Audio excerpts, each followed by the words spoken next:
आज के समय में कोई भी पुनर्जन्म में विश्वास नहीं करता। ये कहानी रूही की, जो अपनी सोतली माँ पर आंखें बंद कर भरोसा करती थी। उनके कहने पर उसने उस इंसान को भी छोड़ दिया जो उसे सबसे ज्यादा प्यार करता था। उसके इसी भरोसे के कारण गंवानी पड़ी उसे अपनी जान। लेकिन उसका हुआ रिबत। क्या ले पाएगी रूही अपने साथ हुए अन्याय का बदला? क्या बचा पाएगी इस जन्म में अपने आप को धोखा खाने से?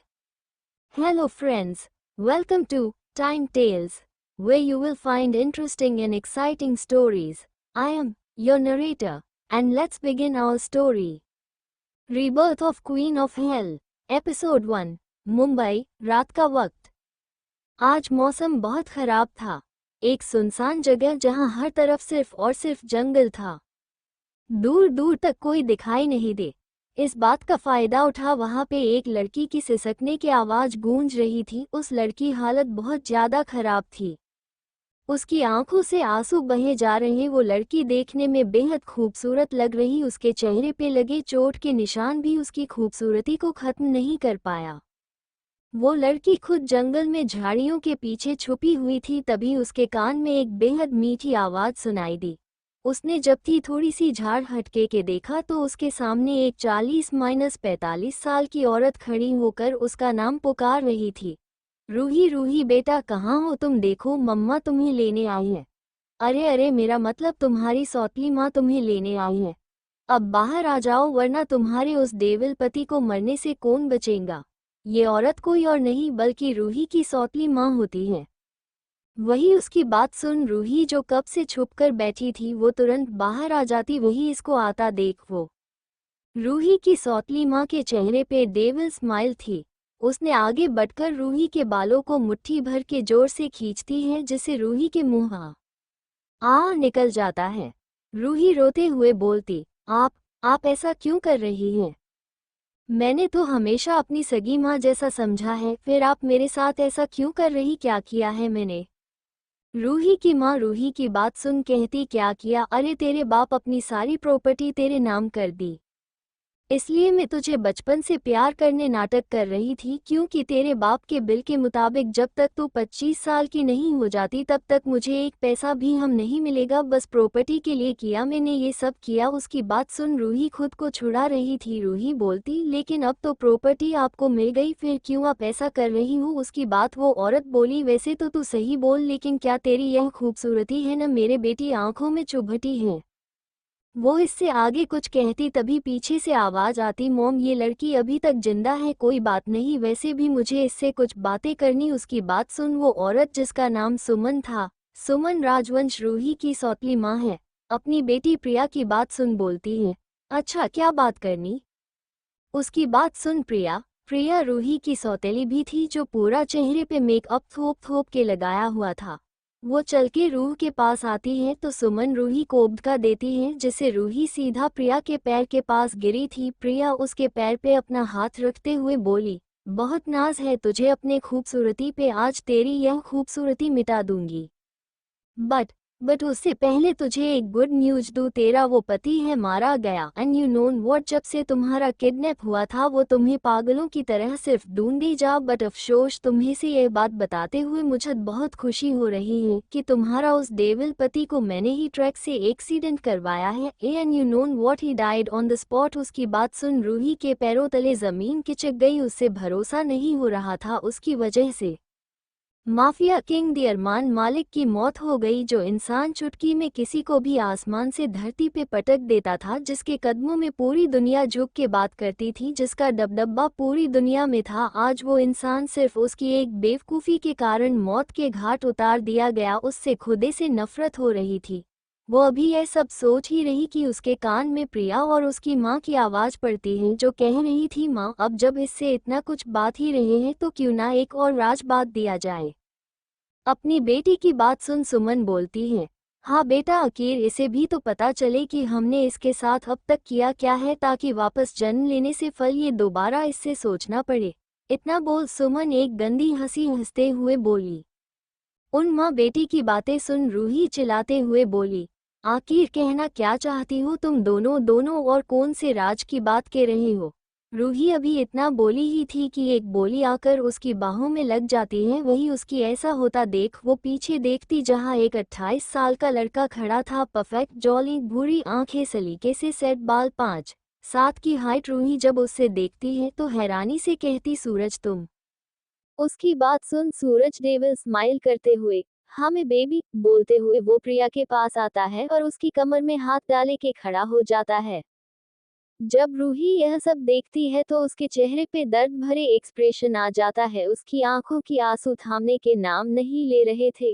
क्यों किया तुम्हें ये सब, क्या बिगाड़ा था मैं तुम्हारा? ये सब बोलते हुए उसकी आंखें नम थी जिसमें गुस्सा, तड़प, नफरत बदला साफ दिख रहा था। जी वहां खड़ा हर एक इंसान साफ महसूस कर सकते थे, मगर इससे किसी को भी फर्क नहीं पड़ता है। सूरज हंसते हुए बोला, बेबी अब तुम्हें क्या बताऊं, मैं प्रिया से प्यार करता था। जब इसने मुझे बोला इस तुम्हारी प्रॉपर्टी चाहिए थी, बस मैं उसकी मदद की तुम्हें अरमान से दूर रखने में।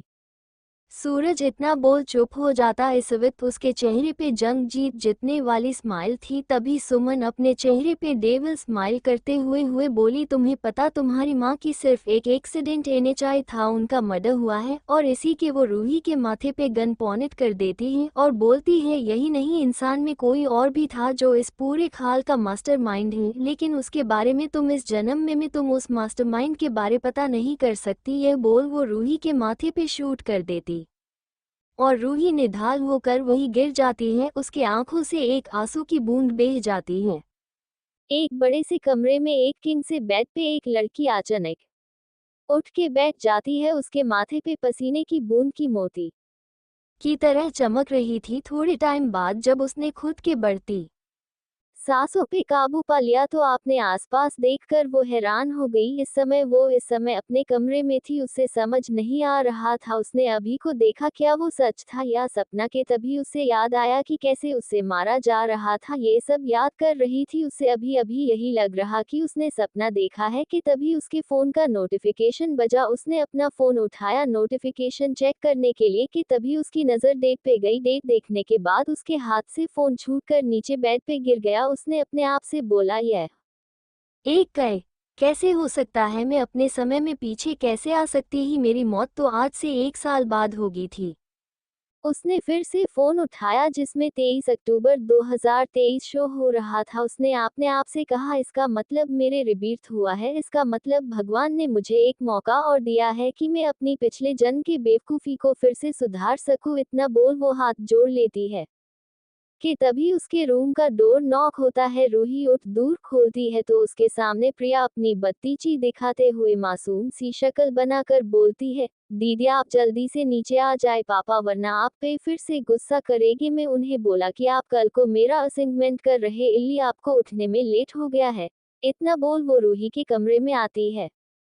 रूही जो प्रिया को देखते ही उसके आंखों में खून उतर आया था। उस याद कैसे प्रिया न उसके आंखों के सामने उसके पापा को बिजली के झटके देती और उसे मजबूर करती थी कि वो प्रॉपर्टी पेपर्स पे साइन कर दे, लेकिन उसने जल्दी ही अपने एक्सप्रेशन को छुपा लिया और उसके सर पे हाथ फेरते हुए बोली, सभास बच्चा, ये हुई न मेरी बहन वाली बात। उसकी बात सुन प्रिया अपने मन में, ओ नो दीदी यूर टू स्टूपिड, आपकी यही बेवकूफ़ी मुझे अमीर बनाए में मदद करेगी। इतना बोल वहां से चली जाती है।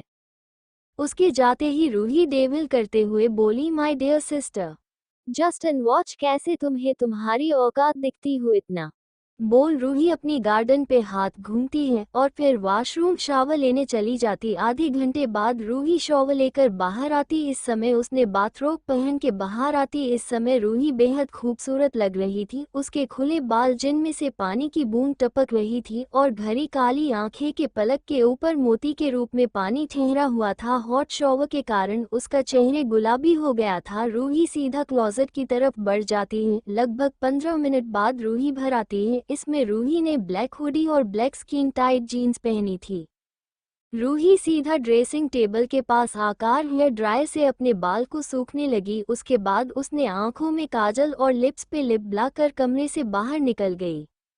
रूही इस सिंपल से लुक में भी बहुत खूबसूरत लग रही थी। रूही अभी सीधी से नीचे आ ही रही थी कि उसने सीधी पे ऑयल गिरा हुआ देखा। उसने एक नज़र इधर-उधर देख फिर उसकी नज़र डाइनिंग टेबल पर ब्रेकफास्ट कर रही प्रिया पे गई जो अपनी चोर नज़रों से सीधी की तरफ देख रही थी। रूही को समझने में देर नहीं लगी कि यह हरकत प्रिया की है क्योंकि पिछले जन्म में भी प्रिया ने ये हरकत की थी। फिर मासूम सा चेहरा बनकर उसके साथ हमदर्दी दिख रही थी कि जैसे पूरी दुनिया में वही है जो उससे प्यार करते हैं और रूही ने भी वही समझा था। उसके बाद से रूही का भरोसा प्रिया पे और बढ़ गया।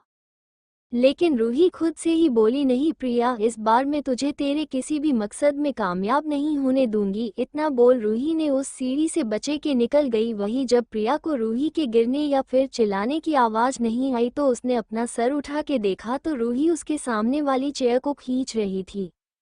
रूही जैसे ही अपने चेयर पे बैठी तो उसे प्रिया का गुस्से भरी आंखें देखा, मगर वो ये देख हैरान थी कि प्रिया अपने फेस एक्सप्रेशन को किस हद तक कंट्रोल कर रही थी। लेकिन चाहत ने बेफिक्री से बोली, प्रिया तुम अगर बुरा न मानो तो एक बात बोलूं, तुमने जो असाइनमेंट मुझे करने को दिया था न, सॉरी पे मैं उस कंप्लीट नहीं कर पाई।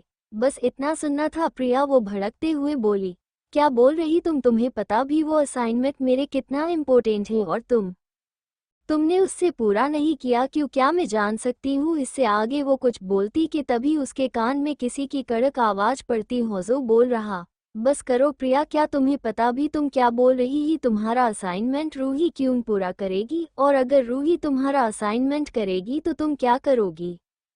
और रूही के अभी इतना टाइम नहीं है कि वो तुम्हारा असाइनमेंट पूरा करेगी, उससे ऑफिस का भी काम करना होता है।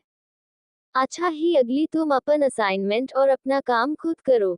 यह आवाज किसी और नहीं बल्कि रूही के पापा की थी, मिस्टर प्रेम राजवंश, उम्र 50। इनके लिए इनकी बेटी रूही बहुत मायने रखते हैं। इनके दो बेटे, वो दोनों भी अपनी बहन से जान से ज्यादा प्यार करते हैं। वैसे तो मिस्टर राजवंश ने कभी दिखाया ही नहीं कि वो रूही से कितना प्यार करते हैं, लेकिन इस बात का ज्यादा उठाकर सुमन जी और प्रिया ने मिलकर मिस्टर राजवंश और रूही के बीच बहुत दूरी कर दी है। वही प्रिया जब मिस्टर राजवंश की बात सुननी है तो गुस्से पैर पटकते हुए सीढ़ियों के ऊपर जाने लगती। वो ये बात भूल गई थी कि उसने सीधी पे तेल गिराया था और फिर क्या था, धड़ाम के आवाज के प्रिया सीधी से गोल गोल घूमते हुए नीचे गिर जाती है। सुमन जी जब ये देखती है तो भागकर प्रिया के पास आती है और उसे सहारा देते हुए उठाती है। तभी उसकी नजर रूही तरफ जाती है तो वो बोलती है, रूही ये तुमने ठीक नहीं किया, तुम्हारी ही वजह से मेरी प्रिया सीधी से गिर गई। तभी पीछे से आवाज आती, मिसेस राजवंश आप भूल रही कि मेरी अभी डाइनिंग हॉल में थी और प्रिया सीधी पे, तो कैसे आप मेरी बहन पे इल्जाम लगा रही हैं? गलती आपकी बेटी की है जो उसका ध्यान नहीं था।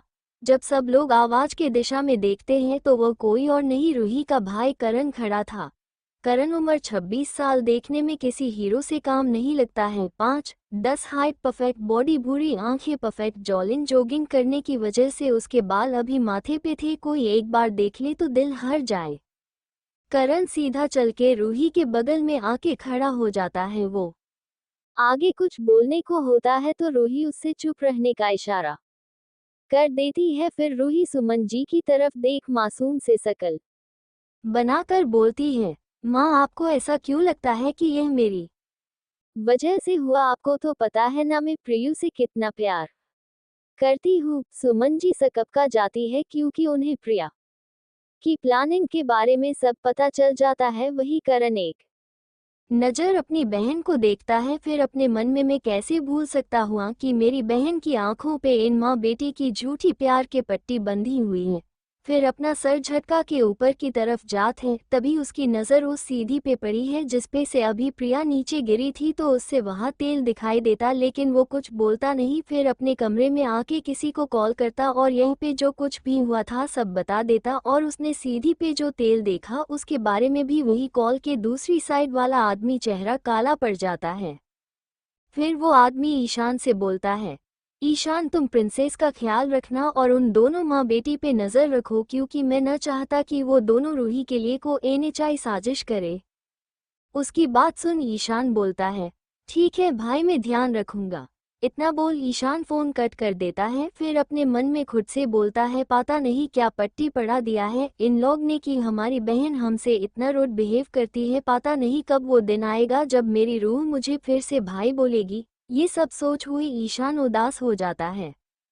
दूसरी तरफ ईशान ने जिसे कॉल किया था वो आदमी अपनी फोन की तरफ देखते हुए बोलता है, रूही मेरी प्रिंसेस क्यों तुम ऐसी हो गई हो, क्या किया है हमने जो तुम हमारी शकल तक देखना पसंद नहीं करती, क्यों तुम अपने ही भाइयों के साथ गैरों जैसा बिहेव करती हो। ये सब सोच वो आदमी अपनी आंखें बंद कर लेता है और अपना सर हेडरेस्ट से टिकाकर किसी गहरी सोच में चला जाता है। ये है रूही के बड़े भाई आर्यन खुराना। परफेक्ट जॉलिन, काली गहरी आंखों, पिंक लिप्स, बाल साल के से सेट ब्लैक बिजनेस सूट में वो इस समय किसी लहर से कम नहीं लगते हैं। एक बार अगर कोई इन्हें देख ले तो को इनका दीवाना हो जाए। इनके लिए इनकी बहन इनकी दुनिया है। ये रूही के लिए बहुत प्रोटेक्टिव है। यह आर के कंपनी के सीईओ है। इनकी कंपनी आर के इसलिए रखना क्योंकि इनका मनाना यह है कि इनकी बहन के नाम से यह जो भी करते वो एक अच्छे मौका पे इन्हें बेचता है। इनके लिए इनकी बहन बहुत लकी है। आर्यन अभी कुछ सोच ही रहे थे कि तभी उसके केबिन का डोर नॉक होता तो आर्यन अपने होश में आता है और अपनी आंखें खोलता है। इस समय उसकी आंखें हद से ज्यादा लाल थी, उसका चेहरा बहुत ज्यादा कठोर था। आर्यन अपनी बेहद कोल्ड वॉइस में कम इन बोलता है। तभी डोर ओपन होता है और आर्यन का असिस्टेंट अंदर आता है और आर्यन को ग्रीट करते हुए बोलता है, बॉस आपका मीटिंग का टाइम हो गया है, हमें निकलना होगा। उसकी बात सुन आर्यन बोलता है, ठीक तुम मीटिंग की तैयारी करो, मैं आ रहा हूँ। इतना बोल वो अपना ब्लेजर सही करता है फिर मीटिंग के लिए निकल जाता है। मुंबई 7 स्टार होटल में एक कमरे में कुछ लोग बैठे हुए थे। देखने से पता चल रहा था कि वहाँ पे को भी लोग हैं। इसमें से 5 लोग फॉरेनर हैं और बाकी 3 लोग इंडियन। सबकी नज़र बार बार डोर पे ही जा रहा था जैसे किसी के आने का इंतजार कर रहे थे कि तभी सबके कान में किसी के भरी कदमों को आवाज सुनी देती है और सब लोग एकदम से दरवाजे की तरफ देख रहे थे कि तभी डोर खुला है और अंदर 2 लोग एंटर होते हैं और उनके के आने साथ वो बैठे सभी लोग के माथे से पसीना छूट जाता है क्योंकि इनके सामने खड़ा इंसान की प्रेजेंस और उसका ऑरा इतना स्ट्रॉन्ग था कि उसके वहां मौजूद सभी अपने आप ही अपनी जगह से खड़े होकर उसको ग्रीट करते हुए कहते, वेलकम मिस्टर मलिक। उनको को खुद को ऐसे ग्रीट करते देख वो आदमी कुछ नहीं बोलता और सीधा जाके वहां रखे किंग साइज चेयर पे बैठ जाते हैं और मीटिंग स्टार्ट करने का इशारा करता है। मिस्टर मालिक कोई और नहीं, हमारे हीरो मिस्टर अरमान मालिक हैं। परफेक्ट जॉलिन, हेजल ग्रीन आइस, बाल जिन जेल से किया था गया था, 6'5" हाइट, उम्र 28 साल, परफेक्ट फिगर। इन्हें देख के ऐसा लगता है जैसे कामदेव का साक्षात रूप लगता है। इसमें समय मिस्टर अरमान मालिक ने इस समय ब्लैक शर्ट और ब्लैक पैंट, उसके साथ उसने ब्लैक ओवरकोट पहना था। ये है दुनिया के नंबर 1 बिजनेसमैन हैं और उसके साथ ही माफिया वर्ल्ड में भी इनका ही राज चलता है। ये कहना गलत एनएचआई होगा कि यह माफिया के किंग हैं। लेकिन जब से यह उस कमरे में एंटर किए रहे तब वहां बैठी एक लड़की अपनी हवस भरी नज़र से अरमान कोई ही देखे जा था जिसका अंदाजा आत्मा कोई भी था, लेकिन फिर भी उसने उसे इग्नोर करना ही बेहतर समझा और अपनी कर्कश आवाज में सबकी तरफ देखते हुए बोल, हम ये डील एमआर विलियम को दे रहे हैं एंड नो में डिस्कशन। लेकिन तभी कुछ ऐसा हुआ जिसे सभी शक के साथ साथ डर से अरमान की तरफ देखने लगे। ऐसा क्या किया अरमान? कौन सी डील की बात हो रही थी? कौन है वो लड़की? किसी चीफ थी वहाँ? क्या करेगा अरमान उस लड़की के साथ? क्या होगा जब अरमान मिलेगा का रूही से? 7 स्टार होटल के उस रूम, आज वहाँ पे वेपन्स रिलेटेड मीटिंग हो रही थी। लगभग 2 घंटे बाद जब मीटिंग ओवर हुई तो अरमान में ये डील मिस्टर विलियम को देने का फैसला किया। इसी के साथ मीटिंग खत्म होती है। जैसे ही सब लोग जाने के लिए मुड़ते हैं कि सभी के कानों में गन चलने की आवाज आती है तो उस रूम में गूंज रही थी। जब सबने पीछे देखा तो अरमान ने उस लड़की के पैरों को शूट कर दिया था, जिस कारण सब लोग की सवालिया नजर अरमान पे थी, जिसने अपने हाथ में गन को लिए बाद उस लड़की की बॉडी को देख एक डेविल स्माइल करते हुए बोला, तुम्हें क्या लगा कि तुम यहाँ आओगी और ये से सारी इन्फॉर्मेशन लेकर जाओगी, बट अफसोस कि तुम ये से जिंदा बच के नहीं जा पाओगी। कि तभी वो लड़की अपनी डरी हुई आवाज में बोली, प्लीज प्लीज मुझे जाने दो, मैं तुमसे वादा करती हूँ मैं किसी को कुछ नहीं बताऊंगी। इसके आगे वो कुछ बोल पाती कि तभी अरमान ने उसके माथे पे शूट करते हुए बोला, धोखा देने वालों से मुझे सख्त नफरत है और मैं कभी कभी धोखा देने वालों को दूसरा मौका देता नहीं। ये सब कहते हुए उसने अपनी डार्क एक्सप्रेशन के साथ सबको एक नज़र देखकर निकल जाता। उसके जाते ही अरमान का असिस्टेंट अपने गार्ड्स को बुला के बोलता है, क्लीन दिस मेस ऑर्डर देते हुए को भी चला जाता है। रात का वक्त, राजवंश विला। इस वक्त डाइनिंग टेबल पे सभी राजवंश फैमिली मौजूद थी कि तभी ईशान को तरफ देख अपने नर्म आवाज में बोली, ईशान भाई, कल मुझे कॉलेज जाना है। वही सब लोग हरनी से रूही के देख रहे होता जहां सुमन और प्रिया ये सोच रही होती है कि रूही को अचानक क्या हो गया, तो वही दूसरी तरफ प्रेम जी, आर्यन और ईशान के चेहरे पे खुशी थी। कहीं न कहीं आर्यन के मन में भी एक आस जगी कि कभी रूही भी उस भाई बोलेगी। वही तो अभी तक सदमे था, उससे अभी यकीन नहीं हो था कि रूही ने उस भाई बोला था। तो उससे बहुत खुशी होती है क्योंकि रूही ने कभी भी ईशान और आर्यन से सीधे मुंह बात तक नहीं करती थी। वही रूही जब देखती है कि ईशान उसकी बात का कोई जवाब नहीं दे रहा तो उसे लगा कि शायद उसका भाई उस गुस्सा है, इसलिए वो उससे बोलती है, भाई क्या हुआ? ईशान अपने होश में आते हुए बोला, कुछ नहीं प्रिंसेस, बस ऐसे ही, और हाँ कल मैं तुम्हें कॉलेज छोड़ने चलूंगा। उसकी बात सुन रूही बस हमें अपना सर हिला देती है। फिर अपना डिनर करने के बाद सब अपने अपने कमरे में चली जाती है। रूही अपने बेड पे सोई हुई अपने पिछले जन्म को याद करती है। फ्लैशबैक, रूही को जब उसकी सौतेली माँ ने किडनैप की था तब उसने इसे एक गोडाउन में बंद करके रखा गया था। उससे किडनैप हुए सिर्फ 24 घंटा ही हुआ था कि तभी सुमन जी रूही के पास आते हुए बोली, रूही बच्चा कैसी हो? रूही जिसकी आंखों पे पट्टी बंधी थी वो अपनी डरी और रुहासी आवाज में जल्दी से बोली, माँ प्लीज मुझे ये से ले चलिए, प्लीज मुझे बचा लीजिए, ये लोग मुझे मरना चाहते हैं। कि तभी उससे सुमन जी की डरावनी हंसी हंसने की आवाज आती है जो बोल रही थी, रूही तुम्हें क्या लगता तो हमें किडनैप करने वाला कोई किडनैप है? बिल्कुल नहीं, तुम्हें मैं ही किडनैप करवा है। इतना बोल वो चाहत के फेस पे से वो पट्टी हटा देती है जिसे रूही को अपने सामने सुमन जी और उसके पीछे से आ रही प्रिया दिखाई देती, जो अपने चेहरे पे एक डेविल स्माइल लिए आती। हाँ, वो लोग कुछ कहते कि उस पहले उन दोनों माँ बेटी के कान में किसी की आवाज पड़ी जो बोल रहा, अच्छा तो वो तुम दोनों हो जिसने मेरी बहन को किडनैप किया, तुम लोग को तो मैं चिढ़ूंगा नहीं। इतना बोल वो जैसे ही आगे की ओर बढ़ा, एक गुनशूट की आवाज आई। चाहत चिल्ला कर बोली, भाई क्यों? कि सुमन जी ने एक गोली उसे पैर पे सूट कर दिया था। ये सब देख रूही गुस्से से बोली, तुम लोग की दुश्मनी मुझे से है ना, तो मुझे मारो लेकिन मेरे ईशान भाई को छोड़ दो। वही ईशान ने जब रूही के मुंह से मेरे ईशान भाई सुना तो उसकी आंखें नम हो गई और ईशान के चेहरे पे एक गहरी मुस्कान आ गई। से याद रूही के भाई बोलने ईशान को इतनी खुशी हुई कि वो अपने पैर का जख्म भी भूल गया। वो जैसे ही रूही को गले लगने के लिए आगे बढ़ा वैसे ही सुमन जी ने एक बार फिर गुन शूट की और इस बार बुलेट सीधा ईशान के सर में लगी। उसकी के साथ रूही जोर से चिल्लाई, भाई, ईशान भाई।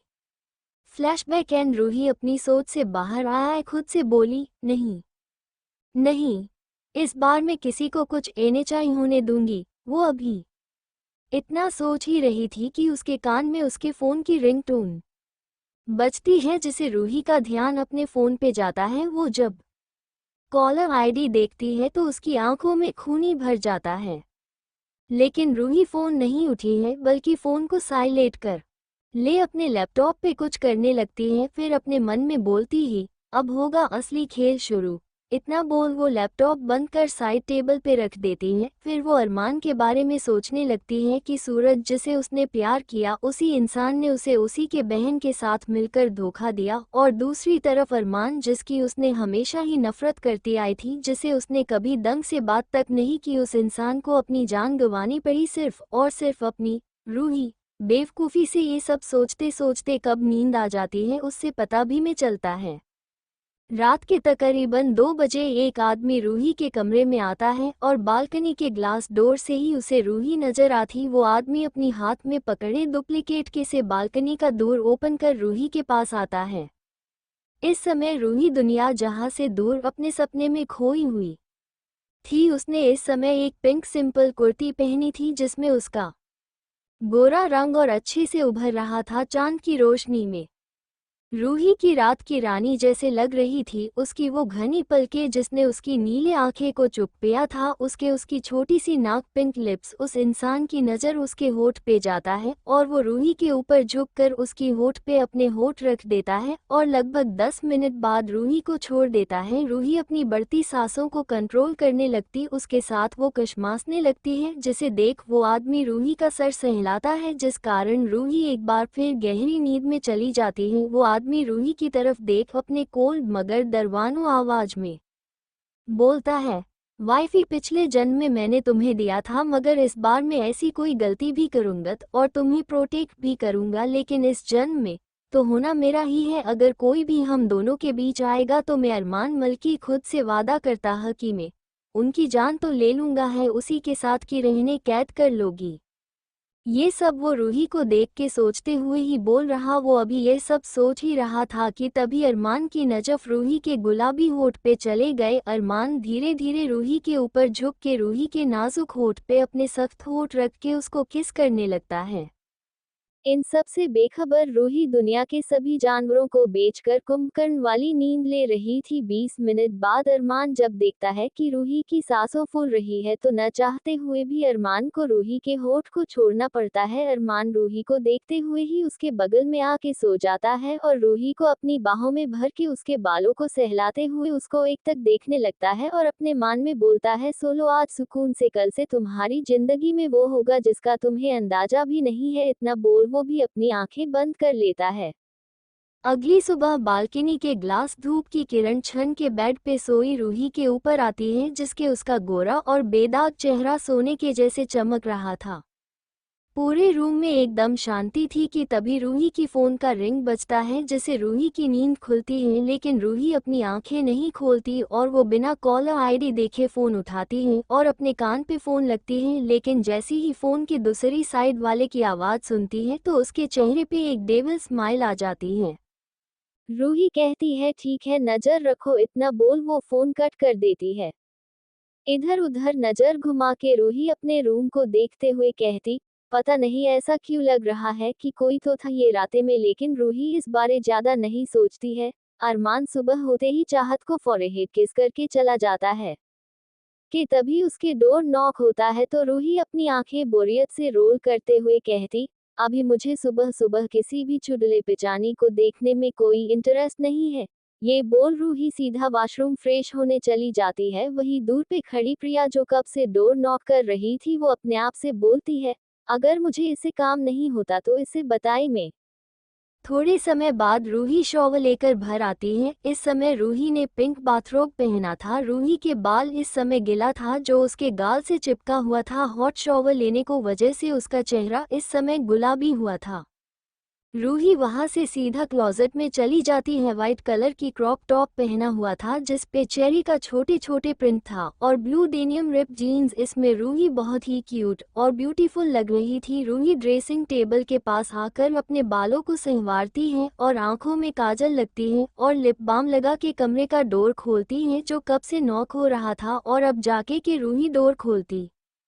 प्रिया जो कब से डोर खुलने का वेट कर रही थी, जैसे ही उसकी नज़र रूही पे पड़ती है उसका चेहरा काला पड़ जाता है, क्योंकि प्रिया को हमेशा से ही रूही के खूबसूरती से जलन होती थी। लेकिन प्रिया अपनी जलन और गुस्से से जल्दी से अपने एक्सप्रेशन बदल लेती है और कहती है, रूही हमें कॉलेज के निकालना है। रूही जिसने पहले ही प्रिया के चेहरे पे जलन और गुस्सा देख लिया था, वो ये देख हैरान थी कि प्रिया की एक्टिंग स्किल कितनी अच्छी है। रूही को पता था कि प्रिया को एक्ट्रेस बना था, ये ही नहीं उसके पिछले जन्म प्रिया वन ऑफ बेस्ट एक्ट्रेस का अवार्ड भी मिला था, जिसके बाद प्रिया की लाइफ एक से चेंज हो गया था। अगर रूही को पता नहीं होता कि प्रिया उसकी खूबसूरती से जलते ही, यही नहीं पिछले जन्म में उसने क्या कुछ नहीं किया था उसकी खूबसूरती को काम करने के लिए, जिस कारण रूही को पता था कि इस समय प्रिया को उस पे कितना गुस्सा आ रहा होगा। लेकिन इससे रूही को घंटा फर्क नहीं पड़ रहा था।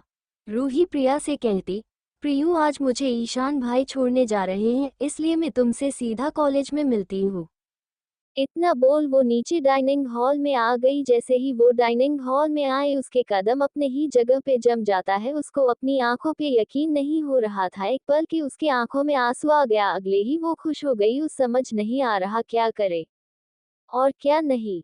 इस समय चाहत के सामने कोई नहीं बल्कि अरमान डाइनिंग टेबल पे था। चाहत को कोई होश ही नहीं था कि तभी उसके कान में ईशान की आवाज़ पड़ी जो बोल रहा था, रूही इनसे मिलो, ये है अरमान मालिक, आर्यन भाई के बेस्ट फ्रेंड और उनके बिजनेस पार्टनर। रूही के चेहरे पे बहुत से मिक्सड एक्सप्रेशन थे, लेकिन जल्दी ही रूही अपने एक्सप्रेशन छुपा लेती है और अरमान की तरफ देख हल्की स्माइल कर देती।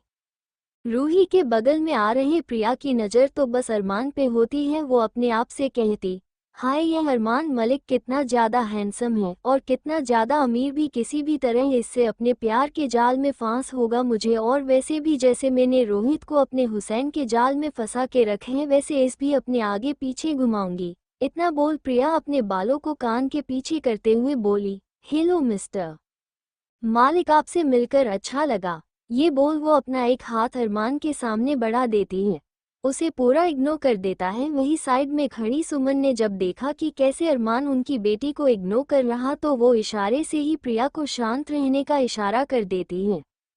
अरमान की नज़र तो बस रूही पे ही टिकी थी।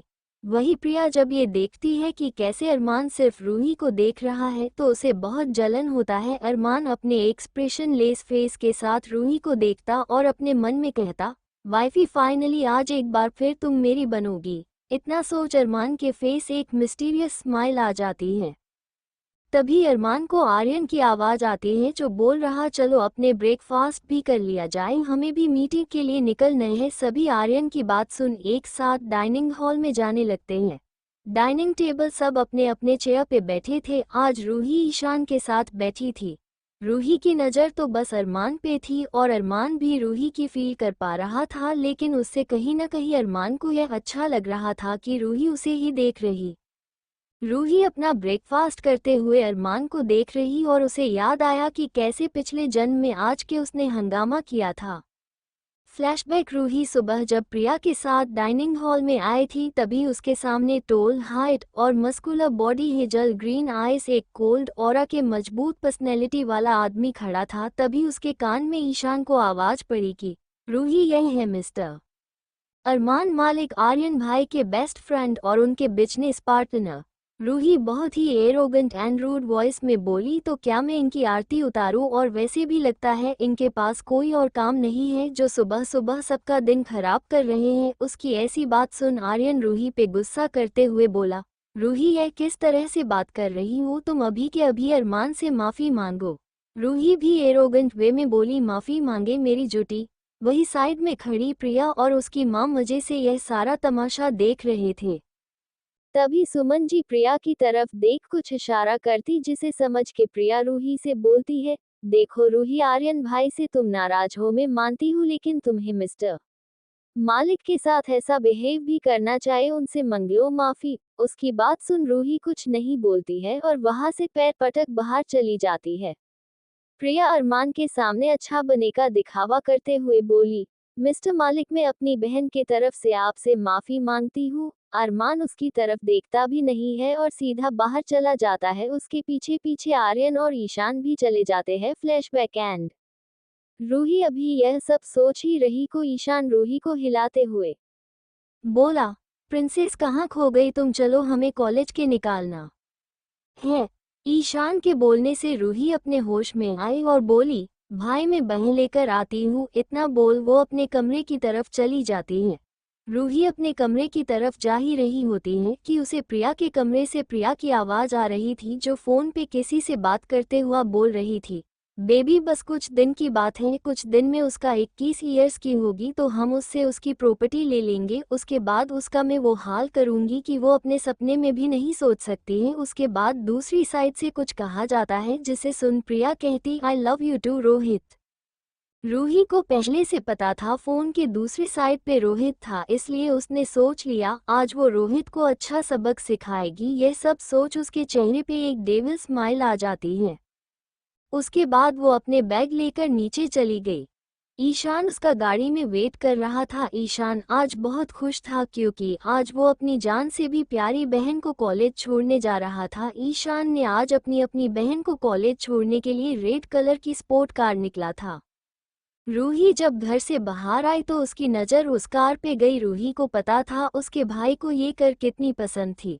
रूही को देखते ही बॉडीगार्ड से पहले ईशान कार का डोर ओपन करता है। रूही जब ये देखती है तो बोलती, भाई ये आप क्या कर रहे हैं, मेरे लिए आपको डोर ओपन करने की कोई ज़रूरत नहीं है। इतना बोल वो कार में बैठ जाती है। ईशान भी रूही की बात सुन उसका सर सहला देता है और ड्राइविंग सीट पे बैठ कार को कॉलेज की तरफ बढ़ा देता। आधे घंटे बाद रूही अपने कॉलेज पहुंचती है। ईशान रूही की तरफ देख प्यार से बोलता है, आज तुम्हारा कॉलेज का पहला दिन है तो पढ़ाई पे ध्यान देना, और नहीं भी दोगी तो चलेगा, मगर कॉलेज लाइफ फुल एंजॉय करना। अगर कोई भी परेशान करे तो मुझे बताना, मैं संभाल लूंगा। भाई आप फिक्र मत करो, और हाँ यह मेरी तरफ से आपके लिए। ये बोल रूही अपने बैग से एक बॉक्स निकल के देती है और कहती है, भाई मैंने पास्ट आपके और आर्यन भाई के जितने भी मिसबिहेव किए हैं उसके लिए मैं आप लोग से माफी मांगना चाहती हूँ। वही ईशान पहले तो गिफ्ट बॉक्स देख हैरान रहता है क्योंकि यह उसकी बहन की तरफ से उसका पहला गिफ्ट था और दूसरी की रूही उससे माफी मांग रही थी जिसका गिल्ट उसकी आंखों में दिख रहा था, जिसे देख ईशान रूही की तरफ देख बोलता है, अरे बच्चा तुझे माफी मांगने की कोई जरूरत नहीं है, हम भला अपनी बहन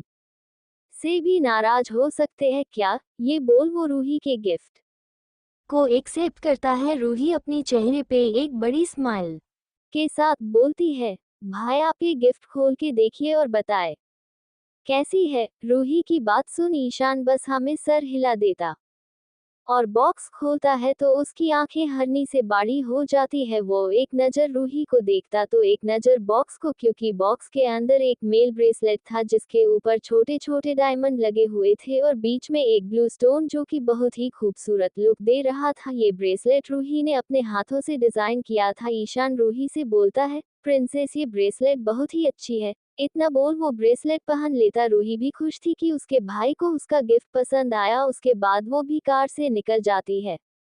एसटी जेवियर्स कॉलेज, ये कॉलेज इंडिया को नंबर 1 कॉलेज में से, इस कॉलेज में सबसे ज्यादा अमीर घर के बच्चे पढ़ने आते हैं।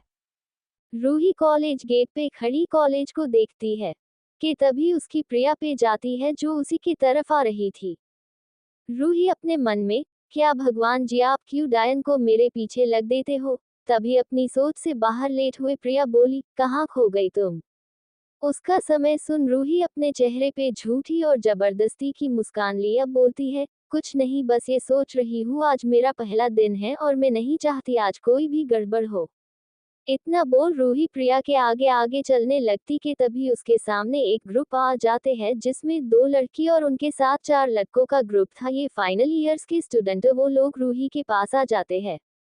दूसरी तरफ आर्यन का केबिन। आर्यन अपने केबिन बैठा लैपटॉप पे काम कर रहा था, तभी कोई केबिन का डोर जल्दी से ओपन करके अंदर आता है। आर्यन को पता है ये कौन जो उसके केबिन में ऐसे आ सकता है। वही केबिन में कोई और नहीं बल्कि ईशान था।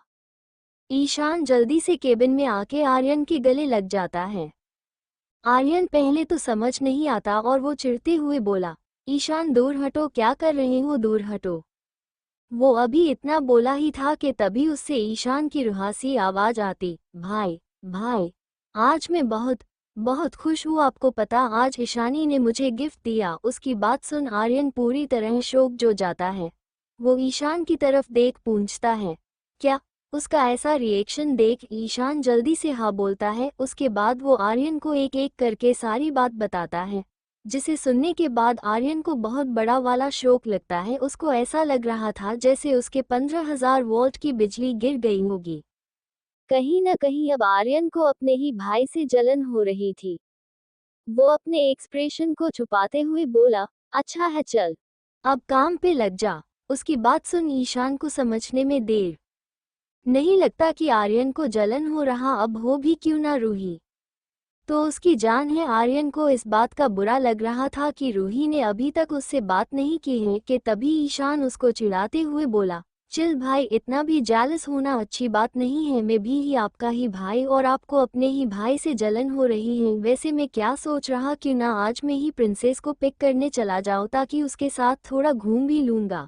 बस फिर क्या था, रूही के पजेसिव भाई ने ईशान को सजा सुन दी, जिसके बाद ईशान ने हैरान के साथ साथ रोनी सी शकल बना के आर्यन पे इमोटिनली वार कर रहा था। आर्यन ने ईशान को मिस्टर मेहरा कंपनी के फाइल्स को देते हुए बोला, ये फाइल लो और अभी के अभी मिस्टर मेहरा की कंपनी जाकर यह फाइल्स उन्हें दे देना, और एक बात याद रखना, बिना डील लिए आए तो तुम्हारी खरे नहीं। भाई, अगर मैं मिस्टर मेहरा के कंपनी चला गया तो प्रिंसेस को लेने कौन जाएगा, और सबसे बड़ी बात, मैं आज उसके साथ घूमने जाने वाला था। ईशान की बात सुन आर्यन अपने एक्सप्रेशन चेहरे के साथ बोलता है, उसकी फिक्र तुम मत करो, उसका मैं देख लूंगा। एम इंडस्ट्रीज अरमान की है, जो उसने आपने बल पे खड़ा किया था। आज ये कंपनी वर्ल्ड की नंबर 1 कंपनी में है। यह इंडस्ट्रीज ने हर फील्ड में अपना वजूद बना के रख है। यह इंडस्ट्री की बिल्डिंग 95 फ्लोर की है, और टॉप फ्लोर पे इस वक्त अरमान ने इस वक्त 3 पीस बिजनेस सूट पहना था। उसके चेहरे पे इस वक्त कोई इमोशन नहीं था। वो अपने केबिन की ग्लास विंडो के सामने खड़ा था। उसके एक हाथ में वाइन का ग्लास और दूसरे हाथ की उंगली में सिगार फंसा हुआ था। उस वक्त अरमान क्या सोच रहा था, ये सिर्फ वही जानता था।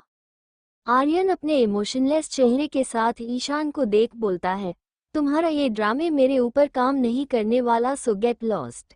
ईशान अपने मन में कहता है, बेटा ईशान, तू ये कैसे भूल गया कि जिस इंसान के सामने तू इतना इमोशनल ड्रामा कर रहा है वो इंसान अरमान मालिक का दोस्त था, तो उसके गुण तो इसमें आना लाजमी है। हूहू खडूस, जलकुड़ का कहीं का हूहू।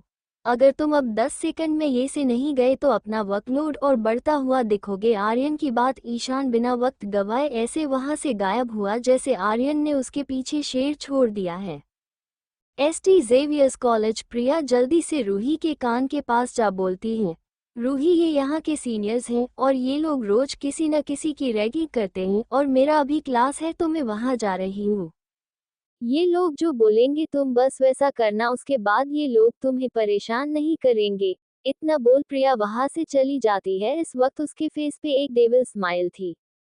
रूही उससे देख अपने मन में कहती है, देखो तो कैसे भाग गई शो देखने के लिए।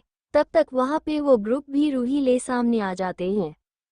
एक लड़की अपने बगल में खड़ी लड़की से बोलती है, यार ये लड़की को कॉलेज में नई लग रही है, और देख ब्लैक ईगल ग्रुप।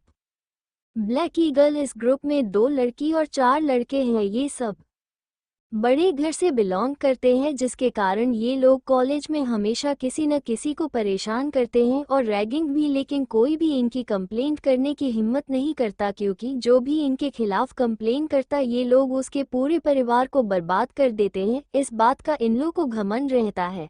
इसके साथ रैगिंग करने आ गई। तभी एक और आवाज आती है जो बोल रहा था, इसके लिए अच्छा यही होगा कि ये लोग इसे जो भी करने को बोले ये लड़की इनकी बात मान ले, वरना इसके साथ ये लोग बहुत बुरा कर सकते हैं। ये सारी बातें रूही के कान में जा रही थी, लेकिन फिर रूही एक्सप्रेशन लेस चेहरे के साथ सामने देख रही थी। रूही उन लोगों को इग्नोर करके जाने को होती कि तभी वो ग्रुप उसका रास्ता रोक देते हैं। रूही बोरियत से अपने आंखों को रोल करते हुए कहती, ये क्या बदतमीजी है। रूही की बात सुन वो ग्रुप में से एक लड़की आके रूही के सामने खड़ी हो जाती है। उसकी आंखों को रूही की खूबसूरती चुभ रही थी। वो लड़की रूही देख अपने चेहरे पे एक डेविल स्माइल के साथ कहती, देख के लगता है नई हो इस कॉलेज में। अगर अंदर जाना है तो पहले हम जो बोलेंगे वो करना होगा। उसकी बात सुन रूही सार्कास्टिक वे में हंसते हुए बोली, तुम्हें ऐसा क्यों लगता कि तुम जो बोलोगी वो मैं करूंगी। रूही को बात सुन वो लड़की कहती, तुम मुझे एटीट्यूड दिखा रही, तुम्हें पता भी है मैं कौन हूँ। उसकी बात सुन रूही अपने एटीट्यूड के बोलती है, क्यों तुम्हें नहीं पता तुमको हो जो मुझे से पूछ रही हो। उसकी बात सुन मायरा को बहुत गुस्सा आता है। वो आगे कुछ बोलती कि तभी उसके पीछे खड़ा लड़का उस लड़की से बोलता है, देखो ना ये कितनी खूबसूरत है, क्या ही अगर यह हम एक बार किस करे। उसकी बातों को सुन रूही को बहुत गुस्सा आता, लेकिन वो अपने गुस्से को कंट्रोल करके जाने को होती है कि इतने में वो लड़का रूही का हाथ पकड़ लेता। फिर क्या था, रूही के एक्सप्रेशन डार्क हो जाते हैं। रूही बिना किसी परवाह किए उस लड़के के हाथ जिसे उसने रूही को पकड़ा था उस मोड़ देती है। पूरे ग्राउंड में चटक की आवाज के उस लड़के चीखने की आवाज आती है। सब लोग शौक हो जाते हैं, उन्हें यकीन नहीं हो रहा था कि रूह ने ब्लैक ईगल के मेंबर का हाथ तोड़ दिया। प्रिया साइड में खड़ी सारे तमाशे का मजा ले रही थी, लेकिन रूही की इस हरकत वो भी शौक हो जाती है। उसे यकीन नहीं हो रहा था कि यह वही रूही को कि सबके सामने मासूम दिखती है। वही ब्लैक ईगल ग्रुप के बाकी 3 लड़के रूही को मारने के लिए आगे बढ़ते हैं, लेकिन रूही उन तीनों को एक एक करके बहुत मारती है। वह खड़े सबक लोग को यकीन नहीं हो रहा था कि किसी लड़की की फाइटिंग स्किल इतनी भी अच्छी हो सकती है। थोड़े टाइम बाद ब्लैक ईगल के सभी लड़के दर्द से तड़पते हुए जमीन पे पड़े थे। रूही ब्लैक ईगल ग्रुप की तरफ देख अपने बेहद सर्द और डरवानी आवाज में कहती है, don't mess because I am a devil queen. ये बोल रूही आगे जाने को होती कि तभी उस ग्रुप के मेंबर रूही का रास्ता रोक देता है। रूही उस देख बोलती, क्या तुम्हें समझ नहीं आता क्या मैं क्या बोल रही हूँ, या फिर अभी तुम्हें और पीटने का शौक चढ़ा है तुम्हें। रूही की बात सुन वो लड़का उसको मरने वाला होता कि तभी रूही के उसे एक मारती है, जिसे वो आदमी 3 फीट हवा से बातें करते हुए गिर जाता है। वो किक रूही इतने तेज मरती है, उसके मुंह से खून निकलने लगता है। रूही सीधा उस लड़के के पास जा अपने घुटने पे बैठ उसके बाल को पकड़ उसका चेहरे ऊपर करती है और कहती है, बोला था ना रास्ता मत रोकना। अब कोई कुछ नहीं बोलता है। रूही वहां पड़े सभी को दर्द में तड़पते देख सीधा अपने क्लासरूम की तरफ चली जाती है। एक आदमी रूही की सभी हरकत को वीडियो बना के किसी को भेज देता है। दूसरी तरफ ईशान का केबिन। ईशान अपने केबिन में बैठ आर्यन का दिया हुआ काम कर रहा था कि तभी उसके फोन को नोटिफिकेशन बजता है। तो ईशान अपने फोन को चेक करता है तो उस पे एक वीडियो आई थी। ईशान जब देखता है तो वो एक वीडियो भेजा है। वो उस वीडियो ओपन करके देखने लगता है। ईशान के होश उड़ जाते हैं। ईशान जल्दी से आर्यन के केबिन में जाता है और उसे वो वीडियो देखा देता है। आर्यन भी देख पूरा हैरान हो जाता है। एम इंडस्ट्रीज अरमान अपने केबिन में बैठा काम कर रहा था कि तभी उसके केबिन का डोर ओपन होता है। जैसे ही अरमान को महसूस हुआ कि उसके केबिन में कोई बिना नॉक किए आया तो उससे बहुत गुस्सा आता है। वो गुस्से में अपना चेहरा ऊपर करके देखता है तो उसके सामने एक लड़की जिसने red colour one piece dress पहना हुआ था, जो कि उसके थाई तक ही आता है। चेहरे पे 500 किलो का मेकअप था, जिससे उसके चेहरे काफी मोटा दिख रहा था। पैरों में हाई हिला पहने खड़ी थी। अरमान जैसे ही उस लड़की देखता है तो उस पे चिल्लाते हुए कहता है, तुम्हारी हिम्मत कैसे हुई मेरे केबिन में बिना नॉक करके आने की। यह मेरा ऑफिस न कि कोई पार्क जहां कोई भी मैं उठा के आ जाए। अरमान की बात सुन वो लड़की को बहुत गुस्सा आता है। उसकी मुट्ठी कस जाती है। इसके नाखून उसकी हथेली में चुभ रहे थे, लेकिन फिर अपने चेहरे पे झूठी मुस्कान लिए बोली, अरमान तुम मुझे ऐसे क्यों बात कर रही हूँ, मैं तो तुमसे बचपन से प्यार करती हूँ ना। इतना बोल वो अरमान के शोल्डर पे सुडेक्टिव वे में हाथ फिराती है, जिसके अरमान को बहुत गुस्सा आता है और अरमान उसका हाथ झटक के कहता है, मुझे अरमान सिर्फ मेरे करीबी बोल सकते हैं और तुम मेरी कीच नहीं लगती हो, इसलिए मैं मिस्टर मालिक हूँ तुम्हारे लिए। और अगर अगली बार अगर तुमने मुझे छुआ यह मैंने तुम्हारे मुंह से अपना नाम सुन तो मिस सानिया रस्तोगी तुम्हारे लिए बहुत बुरा हो सकता है। ये बोलते वक्त अरमान का चेहरा बहुत ही सख्त था। वो लड़की जिसका नाम सानिया रस्तोगी था, रस्तोगी परिवार की एक लौटी बेटी थी। रस्तोगी परिवार अरमान मालिक के दूर दूर तक कोई मैच नहीं था, जिस कारण सानिया हमेशा ही अरमान के पीछे पड़ी थी। ये बात अरमान अच्छे से जानता था। सानिया अपने चेहरे पे झूठी मासूमियत और आंखों में मगरमच्छ वाला आंसू लेकर बोलती है, अरमान में तो हमेशा ही तुमसे प्यार किया है और तुम्हें कोई कदर ही नहीं मेरे प्यार की। उसकी एक्टिंग देख अरमान अपने इंटरकॉम से अपने असिस्टेंट को कॉल कर से गुस्से चिल्लाता है, मानव। वही मानव जो अपना काम कर रहा था। अरमान के गुस्से को देख जल्दी से अरमान के केबिन के पास पहुंच के एक बार सभी भगवान को याद करके बोलता है ईश्वर अल्लाह जीसस प्लीज मुझे इस डेविल के कहर से बचा लेना। यह उसने जल्दी से केबिन के दूर पे नॉक किया तो अंदर अरमान की गुस्से से भरी आवाज आती, कमन। मानव एक गहरी सांस लेता और अंदर जाता है तो सामने उसे सानिया दिखाई देती है। मानव समझ जाता है क्या हुआ है। मानव अपने मन में कहता, ये डायन चुडल मेकअप की दुकान जब देखो तब अपने चेहरे पे 250 किलो एहसान पैंट लग कर आ जाती है और इसके कारण ये डेविल मुझे बुलाता। तभी उसे अरमान की भरी आवाज आती है, अगर तुम्हारा कोश हो गया ही तो इसे बाहर निकालो यहाँ से। अगर यह आज के बाद मुझे मेरे केबिन में दिखी तो तुम अपना life time holiday package book कर लेना। अरमान की धमकी सुन मानव अपना रोनी सी शक्ल बना के अरमान को देखता है। दूसरी तरफ आर्यन के केबिन में आर्यन और ईशान इस वक्त बहुत बड़े झटके में थे, क्योंकि उन्हें यकीन नहीं हो रहा था कि उनकी बहन की फाइटिंग स्किल इतनी अच्छी होगी। इस समय दोनों रूही की वही वीडियो देख रहे जो इस आदमी ने भेजा था। ईशान आर्यन से, भाई आपको क्या लगता है रूही को फाइटिंग किसने सिखाया होगा? क्या रूही के बारे ऐसा कुछ है जो हम नहीं जानते, क्योंकि इतने साल से रूही ने हम लग से दूर है, जिसके कारण हम उसके बारे में कुछ नहीं जानते। आर्यन ईशान की बाती को इग्नोर करते हुए कहता है, तुम ज्यादा सोच रहे हो, क्योंकि आज के समय में हर लड़की को रूह के जैसे होना चाहिए, इसलिए मैं तो खुश हूँ कि मेरी बहन अपना रक्षा कर सकती है। उसकी बात सुन ईशान भी सर हिला देता है और अपने केबिन में चला जाता है। ST Xavier's college. रूही अपने क्लास में आती है तो सभी लड़के और लड़की रूही को देखते हैं। जहां लड़के रूही के खूबसूरती के दीवाने बन रहे थे, तो वही लड़कियां उससे जलन के काम कर रही थी।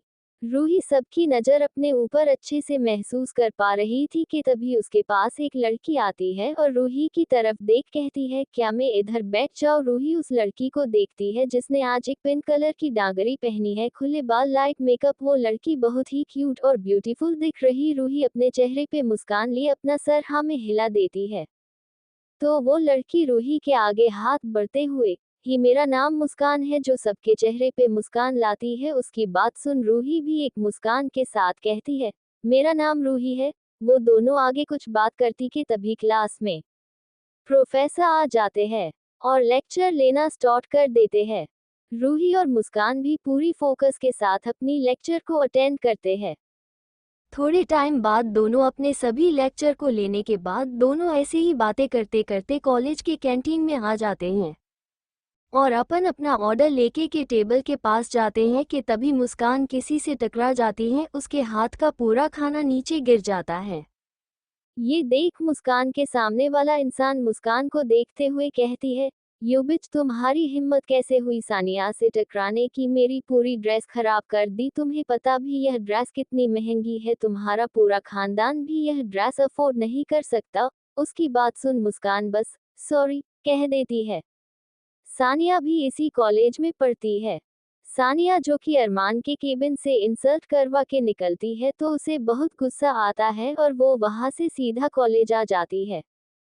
एस्ट जेवियर्स कॉलेज। सानिया हमेशा से कॉलेज में किसी न किसी को परेशान करती थी, जिसमें उसे बहुत मजा आता था। स्टूडेंट और टीचर भी जल्दी सानिया को प्रोवोक नहीं करते थे, क्योंकि आमिर घर से बिलोंग करती थी। ऊपर से उसकी फैमिली और मालिक फैमिली भी दोस्त थी, इसलिए लोग सानिया से दूरी बन के रखते थे। बहुत हो गया सानिया पुराण, क्योंकि सानिया के बारे में भूत कुछ है। अभी तो आते हैं कहानी पे। वॉट, तुम्हारी सॉरी से क्या मेरा ड्रेस ठीक हो जाएगा? और मेरे सैंडल देखो कितने गंदे कर दिया है तुमने, जल्दी से मेरी सैंडल साफ करो। उसकी बात सुन अब धीरे धीरे मुस्कान को भी गुस्सा आने लगा था। मुस्कान को कमजोर लड़की नहीं थी, बस वो किसी से पंगा नहीं लेना चाहती थी, क्योंकि वो इस कॉलेज में अपनी स्कॉलरशिप पे आई थी। लेकिन अब इधर बात उसकी सेल्फ रिस्पेक्ट की थी, तो भला मुस्कान क्यों ही झुके उसके आगे। मुस्कान गुस्से में बोली, बस बहुत हुआ, मैं कुछ बोल नहीं रही हूँ तो तुम मेरे सर पे तांडव करोगी। एक मेरी कोई गलती नहीं थी, लेकिन मैं फिर भी तुम्हें सॉरी बोली, क्योंकि मुझे किसी से पंगे में नहीं पड़ना था। लेकिन तुम बस अपनी बेलाग जुबान बस चाले जा रही हो। और क्या कहा तुमने, मैं तुम्हारी सैंडल साफ करूँ? तो miss whatever you are, just go to hell. इतना बोल मुस्कान जाने को हुई कि तभी सानिया ने मुस्कान के हाथ को पकड़, जैसे ही इसको मरने को हुई कि तभी कोई उसका हाथ पकड़ लेता है। मुस्कान जो डर से अपनी आंखें बंद कर लेती, लेकिन जब उसे दर्द नहीं होता तो को अपनी आंख खोल के देखती है तो सामने रूही ने सानिया का हाथ को पकड़ के रखा था। रूही अपने एक्सप्रेशन लेस चेहरे के साथ सानिया के हाथ पे दबाव बन के बोली, ना ना, सोचना भी नहीं कि तुम मेरी दोस्त पे हाथ उठाओगी और तुम ये से सही सलामत अपने घर जाओगी। रूही के हाथ पकड़ने से सानिया को अब अपने हाथों में दर्द महसूस होने लगता था। इस समय रूही की आंखें में खून उतर हुआ था, क्योंकि रूही के पिछले जन्म में प्रिया ने रूही से सानिया की दोस्ती करवाई थी, लेकिन जब रूही को किडनैप किया गया था तब रूही को पता चला था कि सानिया ने अरमान को पाने के लिए उसने अरमान को एक बार ड्रग्स दिया था, लेकिन अरमान सानिया के हाथ नहीं लगा था और वो सीधा रूही के पास चला गया था, जिसके बाद रूही को अरमान और नफरत हो गई थी, क्योंकि कि प्रिया और उसकी सौतेली माँ सानिया का सहारा लेके उसको अरमान के खिलाफ ये बोल के भड़काया कि आराम हमेशा ही अलग अलग लड़कियों के साथ रात गुजारा है, और तो अरमान ने लाल सानिया को ड्रग्स देने की भी कोशिश किया है। इन सब के कारण रूही को अरमान से बहुत नफरत होगी थी, क्योंकि उस रात के बाद ही रूही ने अरमान का घर छोड़ दिया था, जिसके बाद ही रूही का किडनैप हुआ था और उसकी जिंदगी को उसकी सौतेली माँ और बहन ने नर्क बनाया था। ये सब सोचकर ही रूही के अनजाने में ही उसके हाथ पे अपनी पकड़ कस देती है। वही अब सानिया के हाथ में दर्द हो रहा, जिसके कारण सानिया के मुंह हल्की सी चीख निकल जाती है, जिसे रूही अपने होश में आती है और सानिया के हाथ को छोड़ देती है। सानिया गुस्से से जैसे ही रूही को कुछ बोलने को हुई, रूही सानिया अपने एक्सप्रेशन लेस फेस के साथ बोलती है, मिस सानिया डोंट इवन डरे टू से any word in front of me because it's not good for you. ये बोलते वक्त रूही की आवाज बहुत ही ज्यादा सर्द थी, जिसके कारण सानिया भी एक पल के लिए डर जाती है। रूही मुस्कान का हाथ पकड़ बोलती है, चलो यहाँ से। इतना बोल वो दोनों कैंटीन से बाहर चली जाती है, इस बात से बेखबर कि कोई कब से उसकी को देख रहा था। M industries. अरमान अपने केबिन में बैठे अपने लैपटॉप को बहुत ध्यान से देख रहा था। इस वक्त उसके चेहरे पे एक मिस्टीरियस स्माइल थी। अरमान अपने मन में पता नहीं क्यों, लेकिन मुझे ऐसा लगा रहा है कि मेरी क्वीन का भी रिबीर्थ हुआ है। वो अभी यह सब सोच ही रहा था कि और फिर से अपने लैपटॉप पे देखने लगता है, जहाँ पे रूही के कॉलेज की सीसीटीवी फुटेज चल रही थी कि तभी उसके केबिन का डोर खुलता है तो अरमान के चेहरे के भाव एकदम सख्त और उसकी आंखें गुस्से से लाल हो जाता है।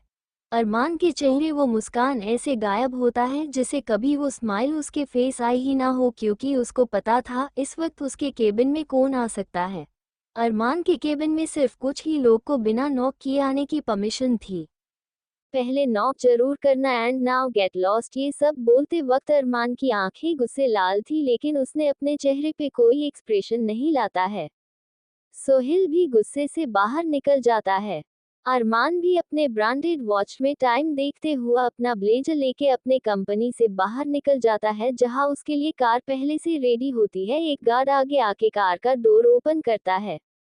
अरमान बिना किसी पे ध्यान दिए अपने कार में बैठ जाता है और मुंबई की रोड पे अरमान के गाड़ी का काफिला चल पड़ता है। दूसरी तरफ एसटी जेवियर्स कॉलेज में रूही अपने क्लास में लेक्चर ले रही थी कि तभी क्लास में उनके प्रिंसिपल आते हैं और सभी बच्चों में अनाउंस करते हैं, गुड आफ्टरनून स्टूडेंट, आज आप सबका कॉलेज का पहला दिन है, जिसके आज बिजनेस मैनेजमेंट के स्टूडेंट के लिए इस कॉलेज के ओनर और एएम इंडस्ट्रीज के सीईओ आज आप सबको कुछ बात बताने वाले हैं। तो लेक्चर के बाद आप सभी को कॉलेज के ऑडिटोरियम में आना है ताकि आप उनसे कुछ नया सीख सके। ये बोल प्रिंसिपल वहां से चला जाता है। प्रिंसिपल के जाने के बाद प्रोफेसर अपना लेक्चर फिर से स्टार्ट कर देते हैं। थोड़े टाइम के बाद लेक्चर ओवर होता है कि तभी पूरे क्लास में प्रिंसिपल के कई बातों का चर्चा शुरू हो जाता है। एक लड़की दूसरी लड़की से अपनी एक्साइटमेंट भरी आवाज में बोलती है, यार मैं तो बहुत ही एक्साइटेड हुई एम इंडस्ट्रीज के सीईओ देखने के लिए। मैं सुनना है एएम इंडस्ट्रीज के सीईओ बड़े ही हैंडसम और डैशिंग हैं। लेकिन तुझे कैसे पता? क्योंकि एएम इंडस्ट्रीज के सीईओ को लो प्रोफाइल रहना पसंद है। आज उनका चेहरा किसी भी न्यूज़पेपर और टीवी में नहीं आया है। ये तक कि उनके बारे में इंटरनेट पे भी बहुत सी इन्फॉर्मेशन है, लेकिन फोटो नहीं। ये तक कि मैं ये भी सुना है वो बहुत क्रूएल हैं, साथ ही साथ उन्हें लड़की से भी नफरत है। उन दोनों की बातें रूही और मुस्कान के कान में भी जा रही थी। रूही, क्या ये बात सच है? क्या एएम इंडस्ट्रीज के सीईओ सच में हैंडसम और इतने खतरनाक हैं? मुस्कान ये सब बोलते वक्त मुस्कान थोड़ा घबरा रही थी, लेकिन कहीं ना उसको एएम इंडस्ट्रीज के सीईओ को देखने की एक्साइटमेंट भी ही रही थी। उसकी बात सुन रूही उसकी तरफ देख के बोलती है, पता नहीं मुस्कान, वो जब हम उन्हें देखेंगे तब पता चल जाएगा। चल फिलहाल हमें ऑडिटोरियम में चलना चाहिए। ये बोल दोनों जाने को होते हैं कि तभी रूही के फ़ोन मैसेज आता है। उसको देख रूही मुस्कान से, मुस्कान तुम ऑडिटोरियम चलो मैं अभी आती हूँ। ये बोल रूही बिना मुस्कान की बात सुन वहाँ से चली जाती है और मुस्कान भी ऑडिटोरियम की तरफ बढ़ जाती है। थोड़े टाइम में रूही अपने कॉलेज के बैक साइड एरिया में आती जहाँ पे पहले कुछ साइंस लैब था, लेकिन अब ये जगह बंद है इसलिए ये पे कोई आता जाता नहीं। रूही जैसी ही वहां पे आती है उसे एक रूम से अजीब अजीब से आवाज आ रही थी। रूही धीरे कदमों से उस तरफ जाती है तो उसे एक क्लासरूम दिखाई देता है। रूही डोर को खोलने को थी मगर वो डोर खुलता नहीं है। वही डोर से कुछ दूर पे उसे एक विंडो दिखाई देता है। रूही उस विंडो की तरफ जाती और धीरे से विंडो को हल्का प्रेस करके चेक करती है कि विंडो खुला है कि नहीं। लेकिन रूही जैसे ही विंडो को प्रेस करती विंडो हल्का सा खुल जाता है। रूही जब उस लैब के अंदर देखती है तो उसके गाल हल्के लाल पड़ जाते हैं क्योंकि अंदर लैब में सूरज प्रिया को विल्डली उसके कॉलर बोन से लेकर उसके शोल्डर तक किस कर रहा था। इस समय प्रिया ऊपर से हाफ नेकेड थी। अब ये सब देख रूही का चेहरा लाल हो जाता है। अब ये बताना मुश्किल है कि वो गुस्से से लाल है या शर्म से, ये तो रूही जानती थी कि तभी उसके कान में प्रिया की आवाज़ आती है जो सूरज से बोल रही थी, बेबी मेरा मूड आज बहुत ख़राब है क्योंकि कि तुम्हारे उस फट्टू दोस्त से एक लड़की नहीं संभली गई। हमने क्या क्या प्लान बनाया था कि पहले रूही को उसे ब्लैक ईगल से इंसल्ट करवाने और कॉलेज के पहले दिन को हम उसके नाइटमेयर में कन्वर्ट करना चाहते थे। हमने तो उसकी नींद उड़ने का भी प्लान बना लिया था। लेकिन आज रूही के इस एक्शन से मैं हैरान थी क्योंकि मुझे नहीं मालूम था कि रूही इतना अच्छा फाइट कर सकती है। उसकी बात सुन सूरज को भी सुबह का सारा सीन याद आता, कैसे रूही ब्लैक ईगल गैंग से अकेले फाइट कर रही थी और फाइट करते वक्त उसके चेहरे पे आया हुए चर्म कहीं न कहीं। सूरज जो पहले से ही रूही की खूबसूरती को पाना चाहता था वो चाहता और बढ़ गई थी। उसने अपने मान में प्रिया की देखते हुए कहा, रूही तुम तो छुपी रुस्तम निकली है। आज के तुम्हारे वो तीखे तेवर को देख में अंदर तुम्हें पाने की तलब और बढ़ गई है और यह प्रिया खुद को तुमसे ज़्यादा खूबसूरत समझती है। तुम्हारी खूबसूरती के आगे प्रिया तो दिखाई भी नहीं देती। अब चाहे जो हो जाए मैं किसी भी हालत तुम्हें अपने बिस्तर तक लाके रहूँगा। ये सब सोचते हुए ही सूरज के चेहरे गंदी से मुस्कान आ जाती है। वही प्रिया सूरज के तरफ देख बोलती है, क्या हुए बेबी तुम कुछ बोल क्यों नहीं रहे हो। उसकी बात सुन सूरज उसकी तरफ देखकर कहता, कोई बात नहीं स्वीट हार्ट, हमारे पास अभी बहुत मौके हैं। ये सब बात रूही सुन रही थी। वो उन लोग तरफ देख कहती है, मौका तो तब होगा न जब मैं दूंगी। इतना बोल रूही जल्दी से अपना फ़ोन निकल वीडियो बनाने को होती मगर उसका हाथ गलती से विंडो की डोर से टकरा जाता है जिसे सूरज और प्रिया दोनों ही शॉक हो जाते हैं और साथ ही साथ थोड़ा हैरान भी। दोनों जल्दी से विंडो की तरफ देखते हैं जो हल्का खुला था। प्रिया सूरज से कही, किसी ने हमें इस तरह से देख तो नहीं लिया। उसकी बात सुन सूरज कुछ नहीं कहता, बस जल्दी से विंडो के पास आ जाता है और विंडो के आसपास देखता है तो उसे कोई दिखाई नहीं देता। प्रिया अपनी घबराई आवाज में, क्या है बेबी कोई है क्या। प्रिया के सवाल पे सूरज बोलता है, रिलैक्स स्वीटहार्ट कोई नहीं है, लगता है हवा थी। ये बोल वो विंडो बंद कर देता है। रूही को कोई खींच के उस रूम की तरफ से लेके कॉलेज पास आके छोड़ देता है। रूही जब सामने देखती है तो उसके सामने एक ईशान खड़ा था जिसने इस वक्त अपने चेहरे पे मास्क पहना हुआ था। वो इंसान रूही से बोलता है, लिटिल गर्ल ऐसी किसी को देखा नहीं करते क्या, तुम्हें किसी ने बताया नहीं। एक ऐसे किसी की पर्सनल मूवमेंट को देखना बाद मैनर्स है। अपने सामने खड़े इंसान के बात सुन जहेब जाती है। उसे समझ नहीं आ रहा था कि सामने वाले को क्या जवाब दे। उसके गाल एक बार फिर टमाटर की तरह लाल लाल हो गया था। वही सामने वाले इंसान की नज़र जब रूही के लाल गाल पे गई उसने बिना समय गवाए उस किस कर लिया। उसके ऐसा करते ही रूही अपनी जगह पे ठिठक गई। रूही को कोई खींच के उस रूम की तरफ से लेके कॉलेज पास आके छोड़ देता है। रूही जब सामने देखती है तो उसके सामने एक ईशान खड़ा था जिसने इस वक्त अपने चेहरे पे मास्क पहना हुआ था। वो इंसान रूही से बोलता है, लिटिल गर्ल ऐसी किसी को देखा नहीं करते क्या, तुम्हें किसी ने बताया नहीं। एक ऐसे किसी की पर्सनल मूवमेंट को देखना बाद मैनर्स है। अपने सामने खड़े इंसान के बात सुन जहेब जाती है। उसे समझ नहीं आ रहा था कि सामने वाले को क्या जवाब दे। उसके गाल एक बार फिर टमाटर की तरह लाल लाल हो गया था। वही सामने वाले इंसान की नज़र जब रूही के लाल गाल पे गई, उसने बिना समय गवाए उस किस कर लिया। उसके ऐसा करते ही रूही अपनी जगह पे ठिठक गई। अब आगे रूही को अपने होश में थी ही नहीं, उसे बस अपने सामने खड़े इंसान की आंख दिख रही थी। उसे पता नहीं क्यों ऐसा लगता था जैसे यह आंख बहुत ही जानी पहचानी लग रही थी। उसके माइंड पूरा ब्लैंक हो गया था, लेकिन जैसे ही सामने खड़े इंसान ने उसके के होठ को बाइट करते ही रूही अपने सेंस में आई। उसने अपने सामने खड़े आदमी को अपनी उंगली दिखाते हुए बोली, ये तुम क्या कर रहे हो? तुम्हारी हिम्मत कैसे हुई मुझे किस करने के? और तुम हो कौन? रूही आगे कुछ बोलती उसे पहले ही वो आदम रूही के होठ पे अपनी उंगली रखते हुए बोला, लिटिल गर्ल कितना बोलती हो तुम, और अपने इस छोटे दिमाग को थोड़ा काम चलाया करो। और तुम वहाँ पे क्या कर रही थी? उसकी बात सुन रूही के गाल एक बार फिर से लाल हो जाता है और देख उसके सामने वाले इंसान ने उसके फेस की तरफ देख बोला, लिटिल गर्ल तुम्हारी यह चीक्स मुझे एक बार फिर तुम्हें किस करने को कह रहे बाती में, अब मैं क्या करूँ? उसकी ऐसी बेशर्मी वाली बात सुन रूही उसे घूर के देखते हुए बोली, सोचना भी ठीक कि फिर मैं कर लेता हूँ, उसके बाद हम दोनों साथ मिलकर सोचेंगे। ये बोल वो मास्क वाला इंसान अपनी इंटेंस नज़र से रूही को देख रहा था।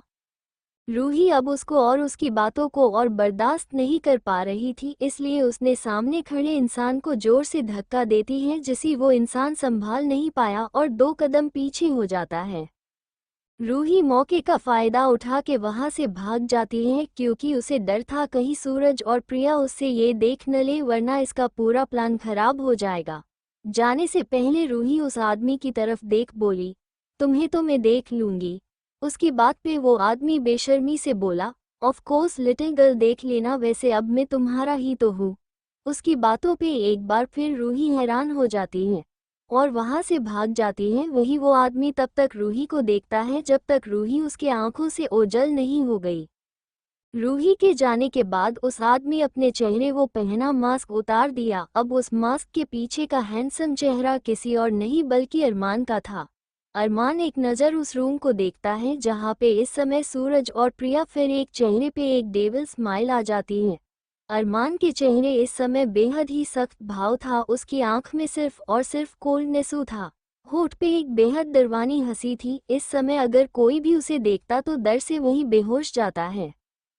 इधर रूही उस जगह से भागते हुए सीधा ऑडिटोरियम में आती है और वो मुस्कान को ढूंढने लगती है। वही जब मुस्कान जो बार बार एंट्रेंस पे रूही के लिए देख रही, जैसे ही उसकी नज़र रूही पे पड़ती है तो वो जोर से चिल्लाती है, रूही। वही रूही जब अपना नाम सुनाई देता है तो वो उस दिशा में देखती है जहां मुस्कान इस बुला रही थी। मुस्कान सेकंड रो में बैठी थी। रूही भी उसकी तरफ बढ़ने लगती है कि तभी वो किसी से टकरा जाती है और गिरने को होती ही है कि वो सामने वाला इंसान रूही को उसके कमर से पकड़ लेता है। रूही जो गिरने के डर से अपनी आंखें बंद कर लेती है, लेकिन जब उसे दर्द का कोई एहसास नहीं होता तो वो अपनी आंखें खोलती है तो उसके सामने एक लड़के का हैंडसम चेहरा दिखाई देता। रूही बिना वक्त गवाए मुस्कान को तरफ चली जाती है।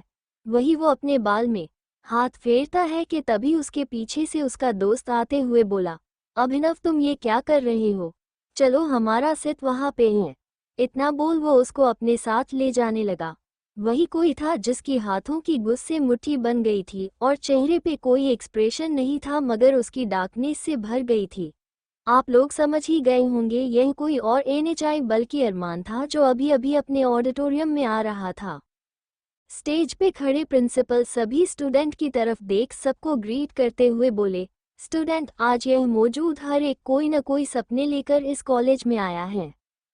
आज आपको अपने सपने पाने की डायरेक्शन देने के लिए वर्ल्ड के नंबर 1 बिजनेसमैन एम इंडस्ट्रीज के सीईओ आपको कुछ बांटने वाले, सो वेलकम अ मिस्टर अरमान मालिक।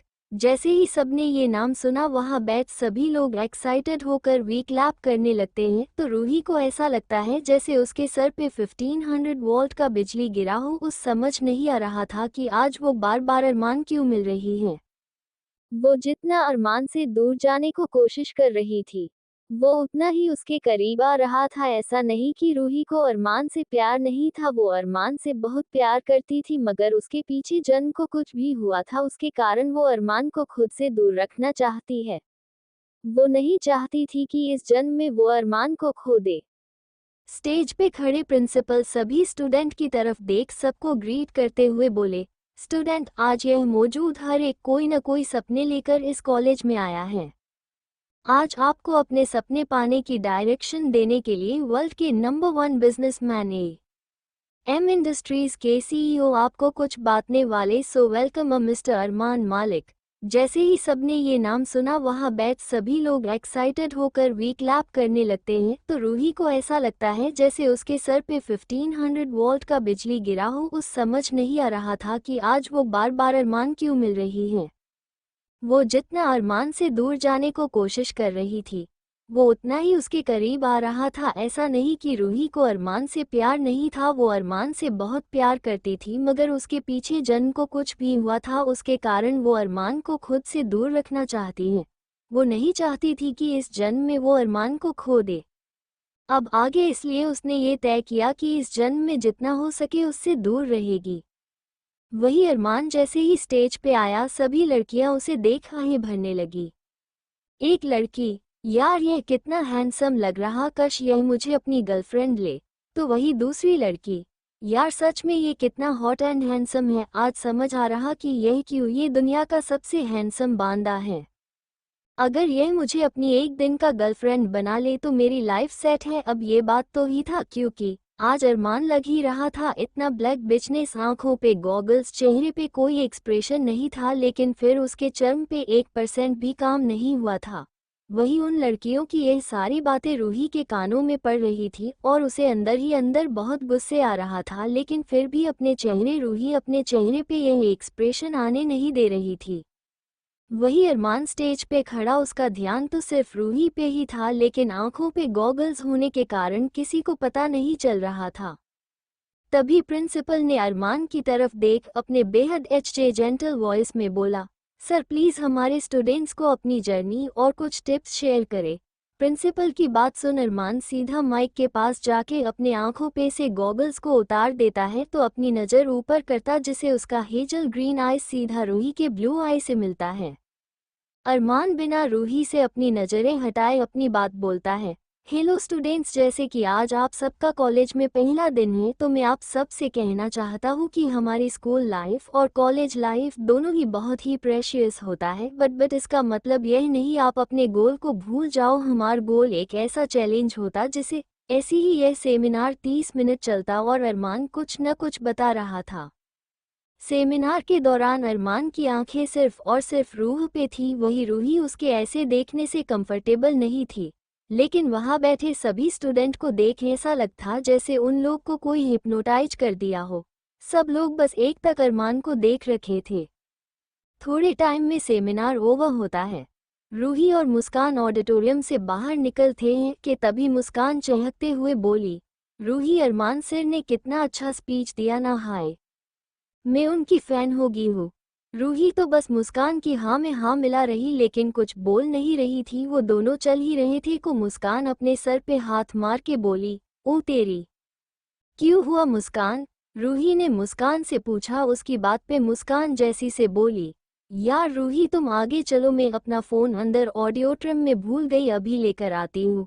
इतना बोल मुस्कान जल्दी से भागी बिना रूही की बात सुने। वही रूही जैसी ही एक कदम आगे बढ़ती है कि तभी कोई उसका एक हाथ पकड़ के क्लासरूम में खींच लेता है। रूही जैसे ही सामने देखती है तो हैरान होके बोली, तुम? इस समय उसके सामने कोई और बल्कि वही मास्क मन था। रूही गुस्से में उससे छुटने की कोशिश करती है तो सामने वाला इंसान उसके हाथ पे अपनी पकड़ और काश देता है और अपनी बेहद ही मैग्नेटिक आवाज में बोला, लिटिल गर्ल, ज्यादा स्ट्रगल करने की जरूरत नहीं, तुम मेरे हाथों से छूट नहीं सकती हो। उसकी बात सुन रूही को गुस्सा आ जाता है और वो कहती है, कौन हो तुम और यह क्या बदतमीज है? वही उसके गुस्से से लाल चेहरे को देख सामने मास्क के पीछे खड़ा अरमान देख रूही से बेहद ही सेडिक्टिव टोन में बोला, लिटिल गर्ल, तुम तो गुस्सा में और भी ज्यादा खूबसूरत लग रही हो। इतना बोल बिना रूही के कुछ बोलने का इंतजार किए उसके होठ पे अपना होठ रख देता और रूही को पैशनेटली किस करना लगता है। उसकी इस हरकत से रूही एक बार फिर ब्लैंक हो जाती है। उससे समझ नहीं आता था कि आखिर यह उसके सामने खड़ा इंसान है कौन, जिसके टच को रूही एक्सिस्ट ही नहीं कर पाती थी, और जब यह इंसान किस करता था तो वो ब्लैक हो जाती है। इस समय रूही खुद को बहुत ही कमजोर महसूस कर रही थी। जैसे ही अरमान ने रूही के होठ पे बाइट किया, रूही अपने सेंस आती है और अरमान को खुद से दूर करने की कोशिश करती है, लेकिन अरमान के आगे रूही की मेमले के बच्चे जैसी लग रही थी। जब अरमान को महसूस होता है कि रूही को सांस नहीं आ रही तो वो उसे छोड़ देता है। वहीं रूही लंबी लंबी सांस ले रही थी। वहीं अरमान रूही के सर को सहलते हुए बोला, लिटिल गर्ल, अब तुम सिर्फ मेरी हो। अगर मैं तुम्हारे आसपास किसी भी लड़के को देखा या फिर तुमने खुद को किस भी लड़के को हाथ लगने दिया तो मैं तुम्हें तो पनिशमेंट दूंगा ही, लेकिन वो लड़का भी नहीं बचेगा। उसकी ऐसी बात सुन एक पल के लिए रूही डर जाती है और अरमान की आंखों में देखने लगती है। उसे अरमान की आंखों में एक सनक और जुनून नजर आ रहा था। अरमान ने रूही के होठ पे बाइट किया। रूही अपने सेंस आती है और अरमान को खुद से दूर करने की कोशिश करती है, लेकिन अरमान के आगे रूही की मेमले के बच्चे जैसी लग रही थी।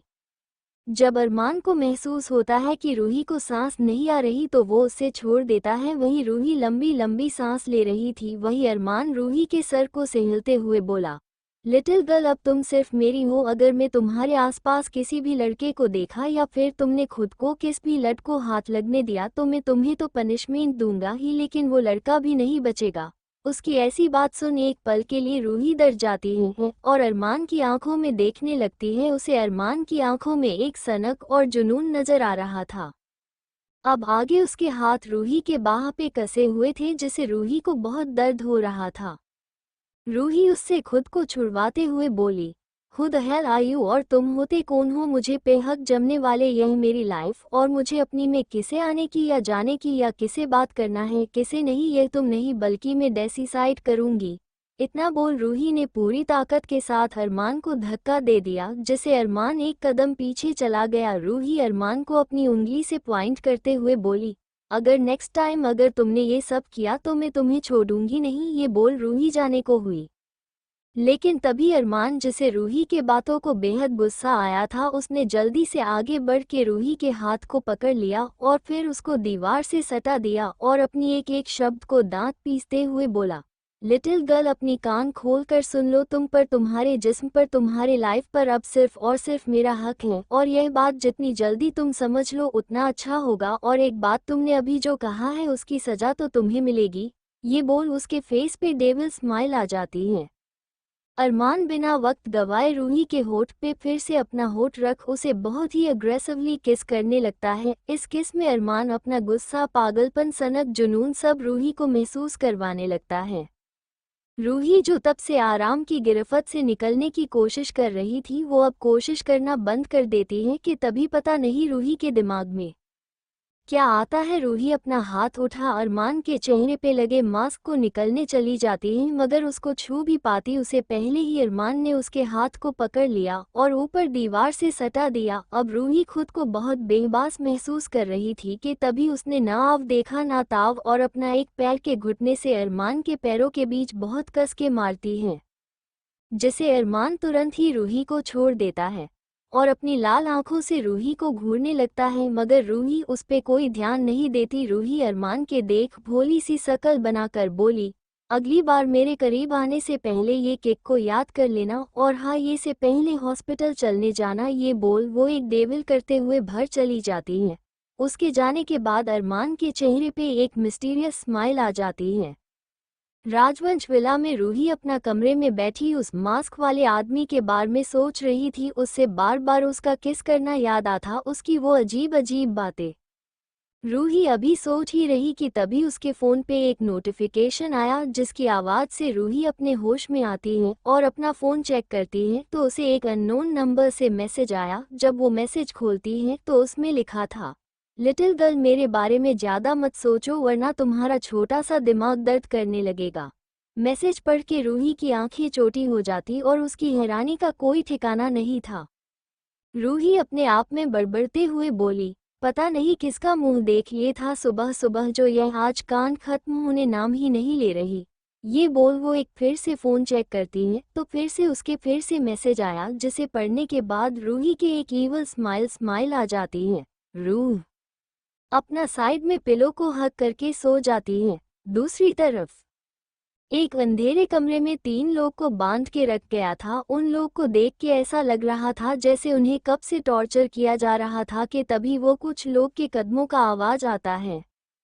जैसे जैसे वो लोग उस रूम के नजदीक आते हैं वैसी वैसे कदमों की आवाज बढ़ जाती है। तभी उस कमरे का दरवाजा खुलता है और 4 लोग अंदर आते। 2 लोग आगे और 2 लोग पीछे थे। वो दोनों जो आगे थे उनका ऑरा इस वक्त बेहद ही डरा देने वाला था। ये लोग कोई और नहीं बल्कि अरमान, आर्यन, ईशान और नील थे। वो उन आदमी के सामने वाले सोफे पे किसी राजा की तरह बैठ जाते हैं। तभी एक बॉडीगार्ड आगे आके बोलता है, बॉस ये लोग वही है जो आज लिटिल बॉस का पीछा कर रहे थे जब वो घर जा रही थी। उसकी बात सुन दोनों की आंखों गुस्से लाल हो गई थी। तभी आर्यन बोलता है, इन्हें जल्द से जल्द होश में लाओ। आर्यन के कहते ही कुछ बॉडीगार्ड ने एक बाल्टी उस रूम में लेकर आते हैं और इस पानी को उन लोगों पे फेंक देते हैं।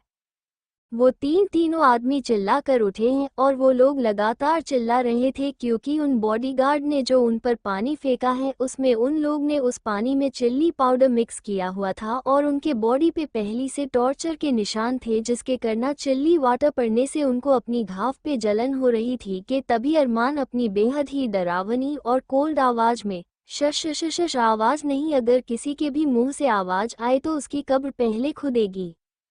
आर्यन उन लोग की तरफ देख के बोलता है, अब 3 लोग सीधे तरीके बात दो वरना तुम सबकी मौत मेरे ही हाथों होगा। तभी आर्यन बोलता है, इन्हें जल्द से जल्द होश में लाओ। आर्यन के कहते ही कुछ बॉडीगार्ड ने एक बाल्टी उस रूम में लेकर आते हैं और इस पानी को उन लोगों पे फेंक देते हैं। वो तीनों आदमी चिल्ला कर उठे हैं और वो लोग लगातार चिल्ला रहे थे क्योंकि उन बॉडीगार्ड ने जो उन पर पानी फेंका है उसमें उन लोग ने उस पानी में चिल्ली पाउडर मिक्स किया हुआ था और उनके बॉडी पे पहली से टॉर्चर के निशान थे जिसके करना चिल्ली वाटर पड़ने से उनको अपनी घाव पे जलन हो रही थी कि तभी अरमान अपनी बेहद ही डरावनी और कोल्ड आवाज में, शश आवाज नहीं, अगर किसी के भी मुंह से आवाज आए तो उसकी कब्र पहले खुदेगी। आर्यन उन लोग की तरफ देख के बोलता है, अब 3 लोग सीधे तरीके बात दो वरना तुम सबकी मौत मेरे ही हाथों होगा। अब आगे वो तीनों आदमी बहुत ज्यादा डर गए थे क्योंकि पूरी दुनिया को पता है कि आर्यन, जिसे अंडरवर्ल्ड में आर्य के नाम से जाना जाता है, और अरमान मालिक दोनों ही बेहद क्रूएल हैं। आर्य और अरमान किसी को भी मारने से पहले सोचते नहीं हैं। तभी अरमान अपनी चेयर से खड़ा होता है और उनमें से एक आदमी के पास जाके बोलता है, एक बार पंछूंगा और एक मौका दूंगा, तुम्हारे पास सिर्फ 10 सेकंड है। अगर तुम लोग ने उतने टाइम में नहीं बताया तो तुम अपनी फैमिली को देख नहीं पाओगे। उसने यह बात इतनी डरावनी आवाज में बोला था कि उसके सामने बैठे आदमी की रूह तक कँप गई थी। वो लोग डरी नज़रों से अरमान को देखते हैं जिसने अपने एक हाथ में इस वक्त एक शार्प चाकू था जिसे वो बेहद डरावनी नज़रों से एक नज़र उस चाकू घूर के देख रहा है और एक नज़र से उन आदमी को देख हुए बोला है, किसने भेज था उसका नाम अभी। उसकी बात पे कोई कुछ नहीं बोलता जिसे अरमान झटके से उस चाकू को पहले आदमी के गले के आर पार कर देता है। उस आदमी को बिना चीखने का मौका दिया उस आदमी को मार देता है, जिसे देख वो दोनों आदमी अब बहुत डर जाते हैं और अपनी अपनी पैंट गिला कर देता है। वहीं ईशान और नील दोनों ऐसे खड़े थे जैसे यह उनका रोज का काम था। वही अरमान अब गन ले लेता है और दूसरे आदमी के पास आके बोलता है, आज मेरा मूड बहुत अच्छा है इसलिए इतनी इजी मौत दे रहा, लेकिन अगर तुम लोग मुझे इसका नाम बात देते हो तो मैं तुम लोग आज़ाद कर दूंगा। उसको बात सुन वो आदमी अपना मुंह कुछ बोलने को होता है मगर उसके गले से आवाज ही नहीं आती जिसे उसके टाइम खत्म हो जाता है, जिसे कारण अरमान बिना समय गवाए ही उसके मुंह में गन डाला देता है और उसके मुंह में ही गोली चला देता है। और दिया एक नज़र उस आदमी को देखता है। वो आदमी जब अरमान को अपनी तरफ देखता पता है तो वो बिना ज्यादा देर किया हुए अपनी लड़खड़ाती आवाज में बोलता है, वो मिस्टर सिंघानिया ने हमें उस लड़की पे न नज़र रखने के बोला था और मौका देख उसके किडनैप करने को कहा गया था। क्योंकि रूही ने मिस्टर सिंघानिया के बेटे को मारा था और उसका बदला लेने के लिए ये सब किया है। उसकी बात सुन अरमान ने उस आदमी को कहा, ठीक है अब तो आज़ाद है। ये बोलते ही वहाँ पे एक गन की चलने की आवाज़ आती है जिसे आर्यन ने चलाई थी। अरमान ने एक डेविल स्माइल के साथ उस आदमी की डेड बॉडी को देखते हुए आर्यन से बोला, आर्यन ये तूने क्या किया, इससे तो मैंने आज़ाद कर दिया था ना। उसकी बात पे आर्यन एक क्रीपी स्माइल लिए बोला, तूने इसे आज़ाद किया था, मैंने नहीं। ये बोल दोनों एक दूसरे को हाई फाई देते हैं। इस समय दोनों के एक्सप्रेशन बाहर डरावने लग रहे थे। अगर रूही इस समय दोनों में से किसी को भी देखती तो डर के वहीं बेहोश हो जाती। वही नील और ईशान एक दूसरे की तरफ देखते हैं, जैसे बोल रहे हो इन दोनों का कुछ नहीं हो सकता है, दोनों ही साइको हैं, एक अपनी फ्यूचर वाइफ को लेकर तो दूसरा अपनी बहन को लेकर। दूसरी तरफ राजवंश विला में रूही जो अभी अभी सो के उठी थी, वो अपनी आंखों को अपने छोटे छोटे हाथों से मलते हुए एक बार गाड़ी को देखती है जिसमें इस वक्त 7:30 हो रहा था। रूही जल्दी से बेड से उठी है और फ्रेश होकर नीचे आने के सीढ़ी पे अपना पहला कदम ही रखा था कि तभी उसकी नज़र सामने हाल के सोफे पे जाती है जहाँ पे एक लड़का एक लड़की पे झुका हुआ था। रूही उस तरफ देखते हुए समझ जाती है कि वहाँ पे क्या हो रहा, फिर उसके चेहरे पे एक डेविल स्माइल आ जाती है, लेकिन फिर आंचन बनते हुए अपनी तेज आवाज में बोली, यह क्या हो रहा है। उसकी आवाज़ सुनते ही सोफे पे बैठी लड़की और उसके ऊपर झुका हुआ लड़का दोनों हड़बड़ा के जल्दी से उठ जाते हैं और सीढ़ी की तरफ देखते जहाँ पे रूही खड़ी थी। आप लोग तो समझ ही गए होंगे कि वो लड़का और लड़की कोई और नहीं बल्कि सूरज और प्रिया थे। रूही जल्दी से नीचे आते हुए बोली, दी यह अब क्या रही थी सूरज के साथ। उसकी बात सुन प्रिया के चेहरे का रंग उड़ गया था। प्रिया कुछ बोलती उसे पहले ही सूरज बोलता है, रूही बेबी तुम गलत समझ रही हो, ऐसा कुछ भी नहीं है, वो तो मैं प्रिया की आंख में से फूंक रहा था क्योंकि उसकी आंख में कुछ चला गया था। ये बोल वो प्रिया को एक आंख मार देता है। प्रिया भी उसकी हाँ में हाँ मिलती है। सूरज जल्दी से रूही का एक हाथ पकड़ लेता है और फिर अपनी आवाज में उदासी लिए बोलता है, बेबी मेरी बात का भरोसा करो, मैं सच कह रहा हूँ। ये बोल वो रूही के हाथ पे किस करने वाला ही था कि तभी रूही अपना हाथ पीछे खींच लेती है और कहता है, झूठ, फिर से झूठ, तुम लोग थकते नहीं हो ना झूठ बोल के। मैं आज तुम दोनों की सच्चाई पता चल गई है। ये बोल रूही अपना फोन निकल सूरज और प्रिया को कुछ दिखाने लगती है, जिसे देखने के बाद अब दोनों के चेहरे का रंग उड़ गया था। वही डोर पे खड़े आर्यन, अरमान, ईशान और नील ये सारा तमाशा देख रहे थे सूरज के साथ। उसकी बात सुन प्रिया के चेहरे का रंग उड़ गया था। प्रिया कुछ बोलती उसे पहले ही सूरज बोलता है, रूही बेबी तुम गलत समझ रही हो, ऐसा कुछ भी नहीं है, वो तो मैं प्रिया की आंख में से फूंक रहा था क्योंकि उसकी आंख में कुछ चला गया था। ये बोल वो प्रिया को एक आंख मार देता है। प्रिया भी उसकी हाँ में हाँ मिलती है। सूरज जल्दी से रूही का एक हाथ पकड़ लेता है और फिर अपनी आवाज में उदासी लिए बोलता है, बेबी मेरी बात का भरोसा करो, मैं सच कह रहा हूँ।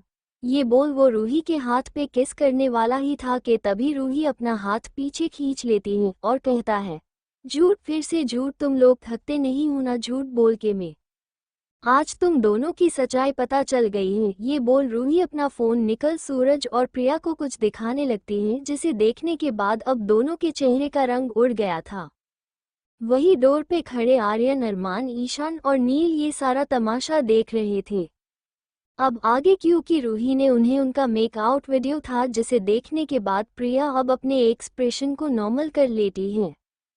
वही सूरज वीडियो को देखने के बाद अपने मन में बोलता है, डैम ये क्या होगा, अब मैं कैसे इसको अपनी तरफ करूं। नहीं नहीं सूरज जल्दी से सोच, ये सोने की मछली को कैसे मैं अपने हाथ से जाने दे सकता हूं, और सबसे बड़ी बात इसकी यह खूबसूरती को कैसे छोड़ सकता हूं।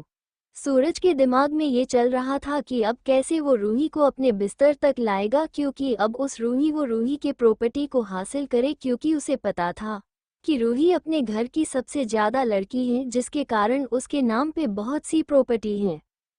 सूरज जल्दी से रूही को बोलता है, बेबी ये को कुछ भी तुम देख रही हो वो सब गलत है, तुम प्लीज मुझे पे भरोसा करो, ये जो तुम देख रही इसमें गलती प्रिया की थी, उसने ही मुझे सेड्यूस किया था। वही अरमान, आर्यन, नील और ईशान अभी तक हॉल में आ चुके थे और अरमान और आर्यन दोनों जाके सिंगल सोफे पे बैठ जाते हैं जैसे अभी कोई फिल्म चल रही हो।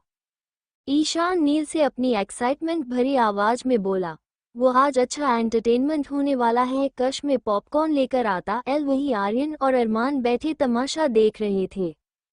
तभी सबके कानों में किसी के हंसने की और ताली बजने की आवाज आती है। जब सब लोग सामने की ओर देखते हैं तो सबको जहां से हंसने की आवाज आ रही थी तो पाते हैं कि रूही हंसते हुए ताली बजा रही थी। उसकी हंसी में एक अलग बहुत ही अजीब थी, जैसे किसी का मजाक उड़ा रही हो। उसको ऐसे हंसता देख ईशान आर्यन से बोला, भाई कहीं रूही को सदमा तो नहीं लग गया इस चालबाज के कारण। उसकी बात पे आर्यन घूर के ईशान को देखता कि तभी पूरे हॉल पे एक चटक की आवाज गूंजती है। सब जब सामने देखते हैं तो पाते हैं कि सूरज का चेहरा एक तरफ झुका हुआ था क्योंकि रूही ने उससे जोर से थप्पड़ मारा था।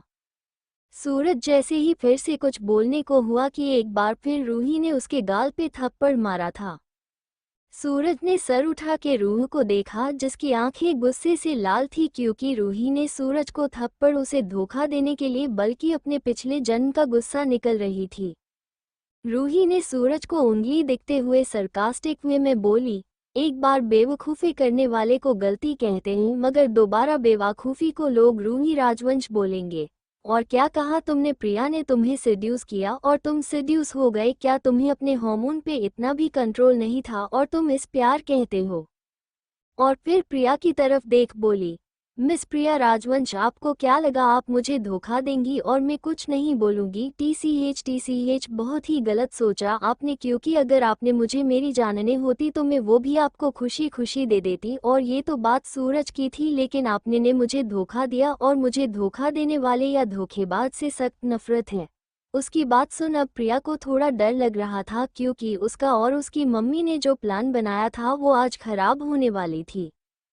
तभी सूरज की नज़र आर्यन पे पड़ी और उसे अच्छे से पता था कि आर्यन ईशान उस पसंद नहीं करते और यह भी कि रूही और आर्यन का रिश्ता भी अच्छा नहीं। इस बात का फ़ायदा वो अपने आप को बचाने और उनके रिश्ते का हाल और बुरा बनाने के लिए यूज़ कर सकता था। इसलिए उसने उन पे इल्ज़ाम लगाते हुए बोला, अब तो आप लोग खुश हैं न मेरा और रूही का रिश्ता तुड़वाने पे, क्योंकि आप लोग यही चाहते थे न कि मैं रूही के लाइफ से चला जाऊं। और आप लोग रूही, इसके आगे कुछ कहता कि रूही ने उसके गाल फिर से थप्पड़ मारा और अपनी बेहद ही डार्क वॉइस में बोली, तुम्हारी हिम्मत भी कैसे हुई कि तुम मेरे भाई पे इतना घटिया इल्ज़ाम लगाओगे और मैं मान लूंगी? ये तुम्हारी लाइफ की सबसे बड़ी गलती है क्योंकि मुझे अपने भाइयों पे पूरा भरोसा है कि वो कभी इतना नीचे नहीं जा सकते। वही प्रिया रूही की बात सुन पूरी सदमे जा चुकी थी क्योंकि उसकी माँ हमेशा से ही रूही को उसके भाई के खिलाफ भड़काया था और आज ये प्लान भी फेल नजर आ रहा था। फिर से थप्पड़ पड़ने की वजह से सूरज ने अपना आपा खो दिया और रूही को थप्पड़ मारने के लिए हाथ उठा है, लेकिन उसे पहले ही कोई उसका हाथ पकड़ लेता है। जब वो अपनी नज़र घुमा के देखता है उसकी जान हलक में आ जाती है क्योंकि आर्यन ने सूरज का हाथ पकड़ हुआ था और उसके चेहरे पे छाई डार्कनेस किसी की भी रूह कपा देने वाली थी। वही ईशान ने रूही के कंधों से पकड़ के रख था। अरमान भी अब तक खड़ा हो गया था। आर्यन सूरज का हाथ झटक देता है और अपने गार्ड को भूलता है। जैसे ही गार्ड अंदर आते हैं तो आर्यन उन्हें ऑर्डर देते हुए बोला, इस ये से बाहर निकालो और हाँ एक बात याद रहे, आज के बाद इससे राजवंश विला के आसपास नहीं दिखाना चाहिए। ये बोल आर्यन रूही का हाथ पकड़ उसे उसके कमरे को तरफ लेकर चला जाता है। रूही भी अपने कमरे आती है तो आर्यन उसे बेड पे बिठा देता है और इसकी पानी पिलाता है। रूही पानी पीने के बाद भी आराम के गले लगे रहती हैं। उसके पिछले जन्म से लेकर इस जन्म में ये पहली बार था जब आर्यन रूही के साथ बैठा था। वर्मा रूही डाइनिंग हॉल में आर्यन से दूरी मेंटेन करके रखती थी। आर्यन उसके बाल को सहलते हुए बोला, बच्चा शांत हो जाओ, मैं हूं न, तुम्हें हट करने वाले को मैं बिना पनिशमेंट दिए नहीं रहूंगा। उसकी बात सुन रूही जल्दी से बोली, नहीं भाई, आप उसे पनिश नहीं करोगे बल्कि उसको मैं पनिश करूंगी, वो मेरा मुजरिम है। वही प्रिया किसी से बात करते हुए बोली, बॉबी डोंट वरी, कल से हम उसकी जिंदगी हेल से बुरी बना देंगे। उसको रिग्रेट हो कि क्यों उसने तुम पे हाथ उठाया और क्यों उसने मेरी इंसल्ट की। आर्यन सूरज का हाथ झटक देता है और अपने गार्ड को भूलता है। जैसे ही गार्ड अंदर आते हैं तो आर्यन उन्हें ऑर्डर देते हुए बोला, इस ये से बाहर निकालो और हाँ, एक बात याद रहे, आज के बाद इससे राजवंश विला के आसपास नहीं दिखाना चाहिए। ये बोल आर्यन रूही का हाथ पकड़ उसे उसके कमरे को तरफ लेकर चला जाता है। अब आगे रूही और आर्यन के जाने के बाद एक एक करके सब लोग हॉल से चले जाते हैं। अब हॉल में सिर्फ प्रिया ही रह जाती है। प्रिया बेहद ही गुस्से से अपने आप वादा करते हुए बोली, रूही आज तेरी मेरा सारा बना बनाया प्लान खराब हो गया है। अब तू देख मैं तेरे साथ क्या करती हूँ। अगर मैं तेरी जिंदगी को बर्बाद नहीं कर दिया तो मेरा नाम भी प्रिया राजवंश भी। ये बोल प्रिया गुस्से वहां से चली जाती है। तो वही गार्ड्स ने सूरज के विला के बाहर निकल दिया था, जिसके कारण उसको बहुत ही इंसल्टेड फील हो रहा था। सूरज अपने मन में, ये तुमने ठीक नहीं किया रूही, अब तक मैं तुमसे अच्छे बात करते आया था, लेकिन अब चाहे जो हो जाए, लेकिन अब मुझे सिर्फ तुम्हें बर्बाद करना है। मैं तुमसे से तुम्हारी हर एक चीज छीन लूंगा, फिर चाहे वो तुम्हारी प्रॉपर्टी हो या तुम्हारा जिस्म। ये बोलते हुए उसकी आंखों में हवस साफ दिख रहा था और बची कूची कसर उसके हंसी ने पूरी कर दी। रूही का कमरा। रूही आर्यन की गोद में सर रखे हुए थी और उसकी आंखों से आंसू बह रहा था। आर्यन रूही का बाल से हिलाते हुए बोला, बच्चा, जो लोग धोखा देते हैं न उनको पनिशमेंट दिया जाता है, न कि उनके लिए आंसू बहे जाते हैं। हालांकि आज रूही के साथ जो कुछ भी हुआ था उसको लेकर वो खुश थी, क्योंकि आज उसने अपनी लाइफ से सूरज को एक गंदे कचरे की तरह निकल फेंका था। सूरज से बात करते समय इसकी आंखों में को आंसू थे, वो तो नकली था ताकि सबको ये लगे कि रूही को सच में धोखा मिला है। लेकिन रूही की आंखों से आंसू आ रहा था वो इसलिए था कि उसके पिछले जन्म से लेकर यह जन्म में ये पहली बार जब वो अपने भाई का प्यार महसूस कर रही थी। रूही आर्यन से अपनी रुआनसी आवाज में बोली, भाई मैं आपको पगला नजर आ रही हूँ क्या? को उस घटिया इंसान के लिए रोऊंगी? बिल्कुल नहीं, मेरे आंसू इतनी भी सस्ती नहीं है कोई उस घटिया इंसान के बहाऊंगी। नो वे, मेरे आंसू तो सिर्फ आप लोग के लिए हैं, क्योंकि आज मुझे मालूम पड़ा कि मैं आप लोग कितना हट किया मेरा आप लोग के साथ रूड बिहेवियर के कारण। वो सूरज जिसकी औकात आपके सामने खड़े होने की भी, वो मेरे ही आंखों के सामने आपके ऊपर इतना घटिया इल्जाम लग रहा था। आई एम सॉरी भाई, मेरी वजह से आप लोग हमेशा हट होते आए हो। मैं बहुत बुरी हूँ भाई, मैंने आप लोग की डिसरिस्पेक्ट की है, आप लोग भला बुरा बोला है, प्लीज भाई मुझे माफ कर दो। वही आर्यन जो कब से रूही की बात सुन रहा था वो आज बहुत खुश था, क्योंकि आज उसे रूही ने भाई कहा था। आर्यन रूही से अपनी जान से भी ज्यादा प्यार करता था। उसके लिए रूही और ईशान ही उसकी दुनिया थे। अपनी माँ के बाद अगर आर्यन सबसे ज्यादा प्यार किसी से करता था तो वो उसकी बहन, उसका बच्चा रूही थी। आर्यन रूही के आंसू पोंछते हुए बोला, बच्चा आप रो क्यों रही हो? और माफी मांगने की कोई जरूरत नहीं, क्योंकि मैं तुमसे नाराज नहीं हूँ। ये बोल वो रूही के फोरहेड पे किस कर देता तो जल्दी से उठ और मुस्कुराते हुए बोली, सच्ची भाई? उसकी मुस्कान देख आर्यन हाँ में अपना सर हिला देता है। रूही जल्दी से अपने बेड से उठी है और अपने ड्रेसिंग टेबल में से एक बॉक्स निकलती है। वही आर्यन उसके इस तरह से उठने से हैरान एक तक रूही को देखने लगता है। जब वो उसके हाथ में एक बॉक्स देखता है तो वो एक नज़र रूही को देखता है और एक नज़र उसे बॉक्स को, लेकिन वो बोलता कुछ नहीं है। रूही आर्यन के पास आ जाती है और आर्यन से मुस्कुराते हुए बोली, भाई अपना हाथ आगे करो। रूही की बात सुन और उसके मुस्कुराते हुए चेहरे को देख आर्यन अपना हाथ आगे कर देता है। रूही जल्दी से बॉक्स ओपन कर आर्यन को भी वही ब्रेसलेट देती है जो उसने ईशान को दिया था। आर्यन जब ब्रेसलेट देखता है तो उसके डिजाइन और उसमें लगे डायमंड को देख बोलता है, रूही तुमने ये ब्रेसलेट कहाँ से लिया? उसकी बात सुन रूही मुस्कुराते हुए बोली, भाई इसमें मैं कहीं से खरीदा नहीं है बल्कि बनाया है। उसकी बात सुन आर्यन हैरानी से बोला, कब बनाया तुमने और तुम्हें ये कैसे आता है? उसकी बात सुन रूही बस इतना बोलती है, ऑनलाइन सीखा है मैंने। दूसरी तरफ अरमान का विला। अरमान राजवंश विला से पूरा मूवी देख अपने विला वापस आ गया था। उसके दिमाग में सिर्फ ये चल रहा था कि अचानक से रूही को हुआ क्या है। जो रूही अपने भाइयों से कभी प्यार के बोल एनेचाई बोलती थी, आज वही रूही अपने भाई के लिए इतनी पजेसिव हो गई है, अगर कोई उनके बारे में कुछ गलत सुन भी नहीं सकती है।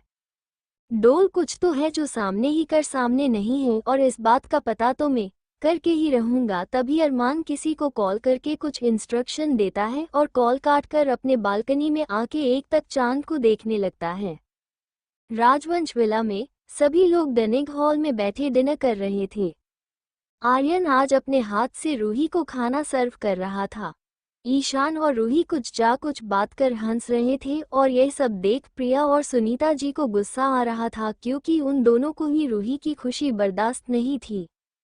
सुनीता जी, जिन्हें आज घर में जो कुछ भी हुआ है उसके बारे में कुछ पता नहीं था, वो रूही की तरफ देख बोली, बेटा रूही, तुम और सूरज शादी कब करने वाले हो, क्योंकि तुम दोनों को डेटिंग करते हुए अब 2 साल होने को आए हैं।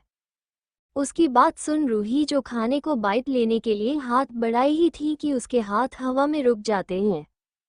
आर्यन और ईशान का चेहरा डार्कनेस से भर जाता है, क्योंकि उन्हें पता था कि सूरज को रूही की लाइफ में प्लान करके भेजा गया था। ये सब देख प्रिया और सुनीता जी को गुस्सा आ रहा था, क्योंकि उन दोनों को ही रूही की खुशी बर्दाश्त नहीं थी।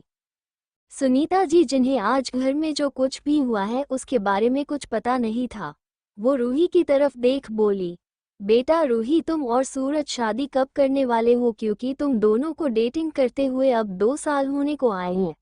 उसकी बात सुन रूही, जो खाने को बाइट लेने के लिए हाथ बढ़ाई ही थी कि उसके हाथ हवा में रुक जाते हैं।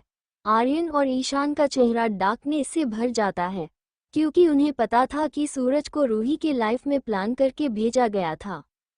अब आगे आर्यन सुनीता जी से कुछ कहता उससे पहले ही रूही ने बड़ी ही मासूमियत और प्यार से बोली, माँ, मैं अब सूरज से दूर रहूंगी, क्योंकि प्रियू और सूरज एक दूसरे से प्यार करते हैं और इसलिए मैं प्रियू के लिए अपने प्यार का सैक्रिफाइस करने को तैयार हुआ। अब प्रियू की शादी सूरज से करवा दो। उसकी बात सुन सुनीता जी हैरानी से देख रही थी और उन्हें कहीं न कहीं अपनी ही बेटी पे गुस्सा आ रहा था। उसके बाद रूही सुनीता जी की पूरी बात बताने लगते हैं। इस वक्त रूही की आंखों से मोटे मोटे आंसू आ रहे हैं। ये देख आर्यन, ईशान और प्रिया सब हैरान हो जाते हैं, क्योंकि जब ये सच बाहर आया था तभी रूही की आंखों से एक भी आंसू नहीं आया था, और अभी उसकी आंखों से आंसू ऐसा आ रहे हैं जैसे किसी ने रूही की आंखों में पानी का टैंकर लगा दिया हो।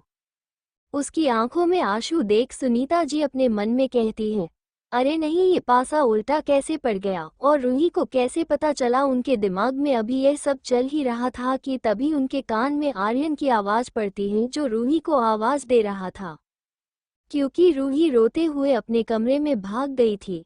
उसके भागते देख आर्यन अपनी कठोर आवाज में प्रिया से बोला, अगर आज के बाद तुम मुझे मेरी प्रिंसेस के आसपास भी देखी तो अपने लिए सड़क पे कंफर्टेबल फुटपाथ देख लेना। उसकी धमकी सुन प्रिया के चेहरे का रंग उड़ जाता है, क्योंकि उसको अच्छे से पता था कि आर्यन और ईशान रूही के लिए कितने पोसेसिव हैं।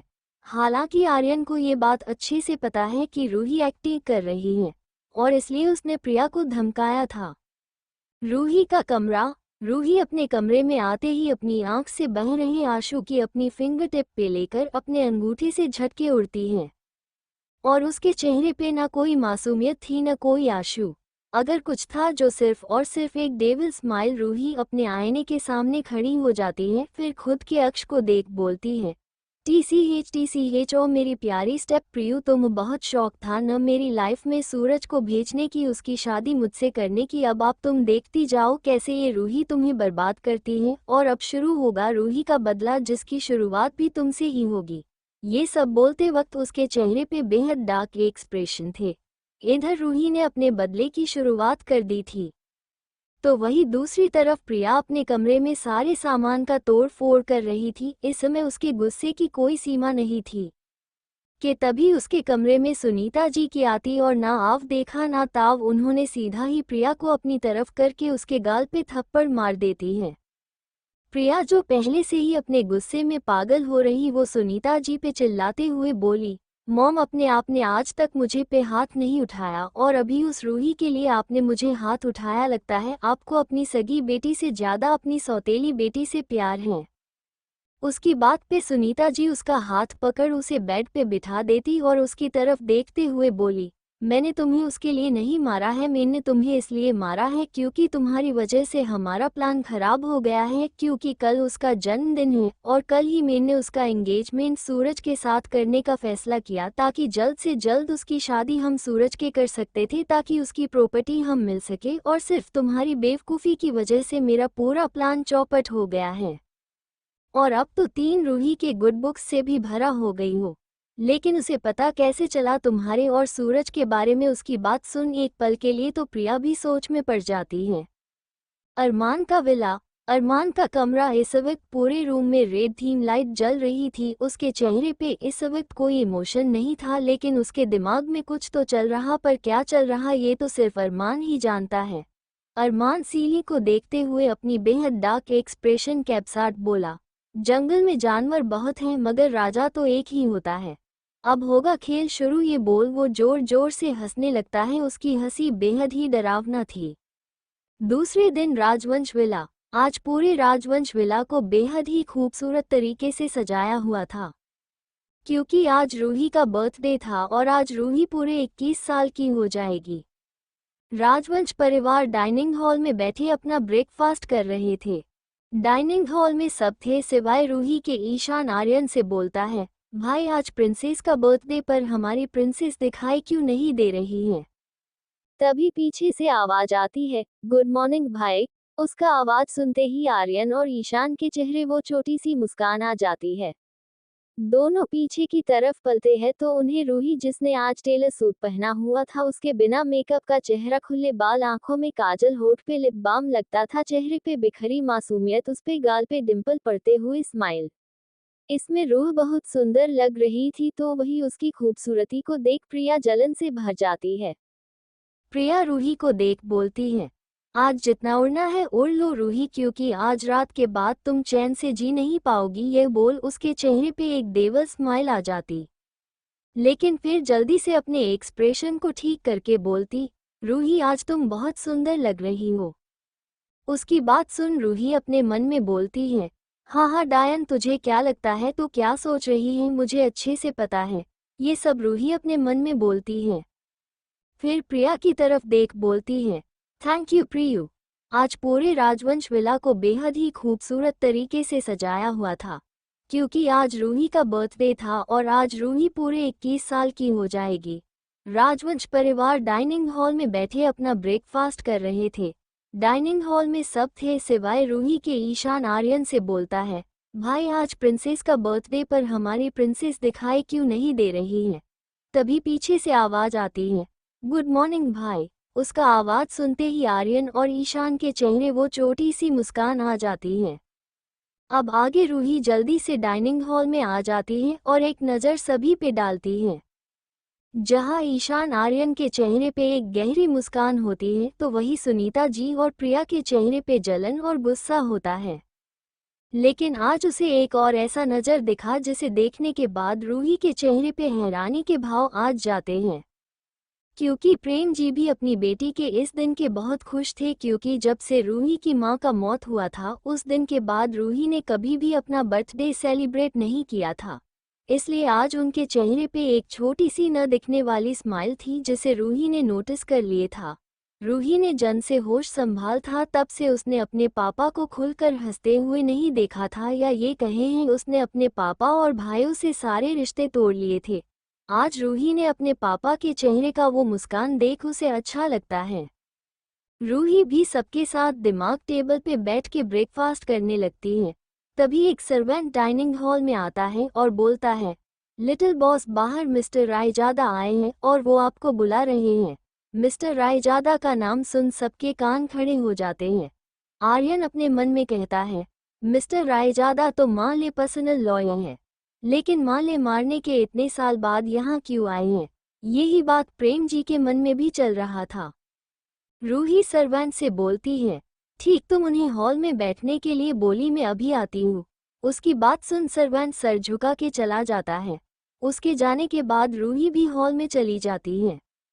रूही जब हॉल में आती है तो मिस्टर रायजादा अपनी जगह से खड़े हो जाते हैं और वही उनके सामने रखी एक बड़े से सोफे पे एक क्वीन की तरह बैठ जाती है। उसका और इस वक्त उसे बहुत ही ज्यादा एलिगेंट और अट्रैक्टिव लुक दे रहा था। उसका इंडिफरेंट ऑरा उसको बेहद है चार्मिंग पर्सनैलिटी दे रहा था।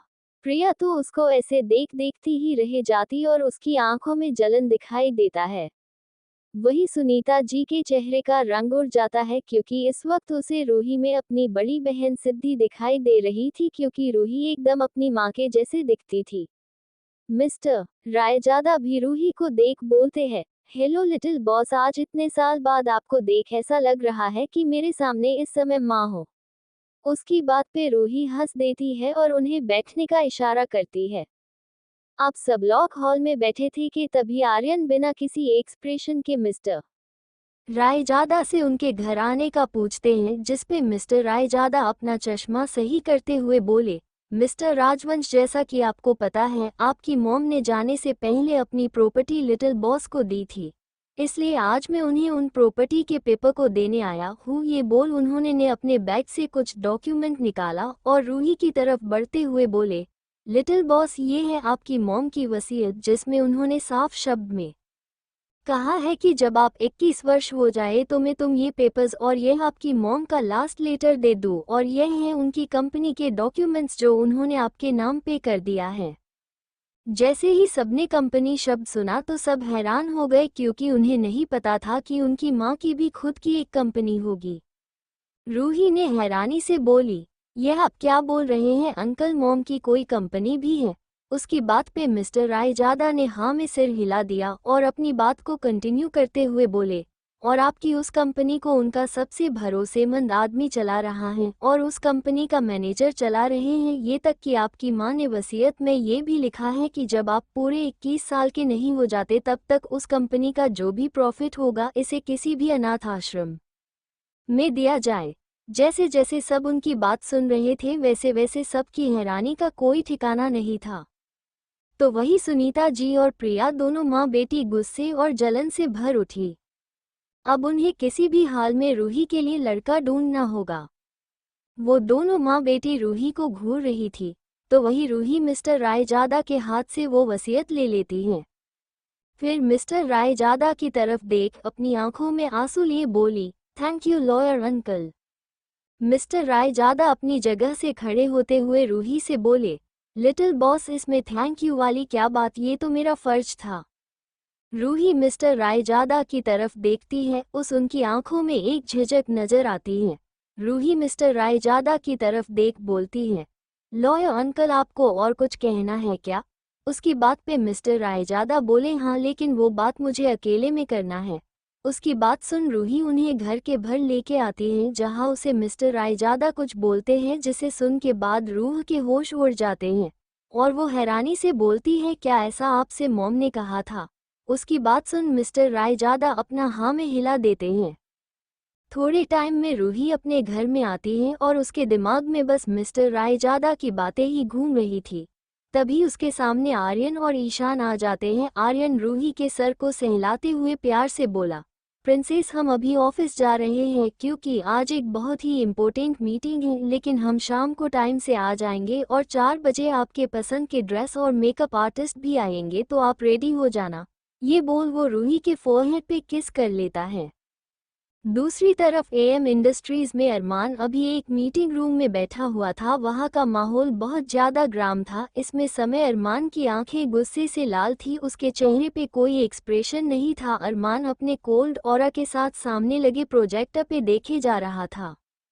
मीटिंग रूम मौजूद सभी लोग की एसी में भी पसीना आ रहा था। सबकी नज़र एक बार प्रोजेक्टर पे जाती तो एक बार अरमान पे। तभी अरमान गुस्से से अपने एक हाथ को टेबल पे पटकते हुए बोला, व्हाट नॉनसेंस, ये कैसा प्रेजेंटेशन तैयार किया है?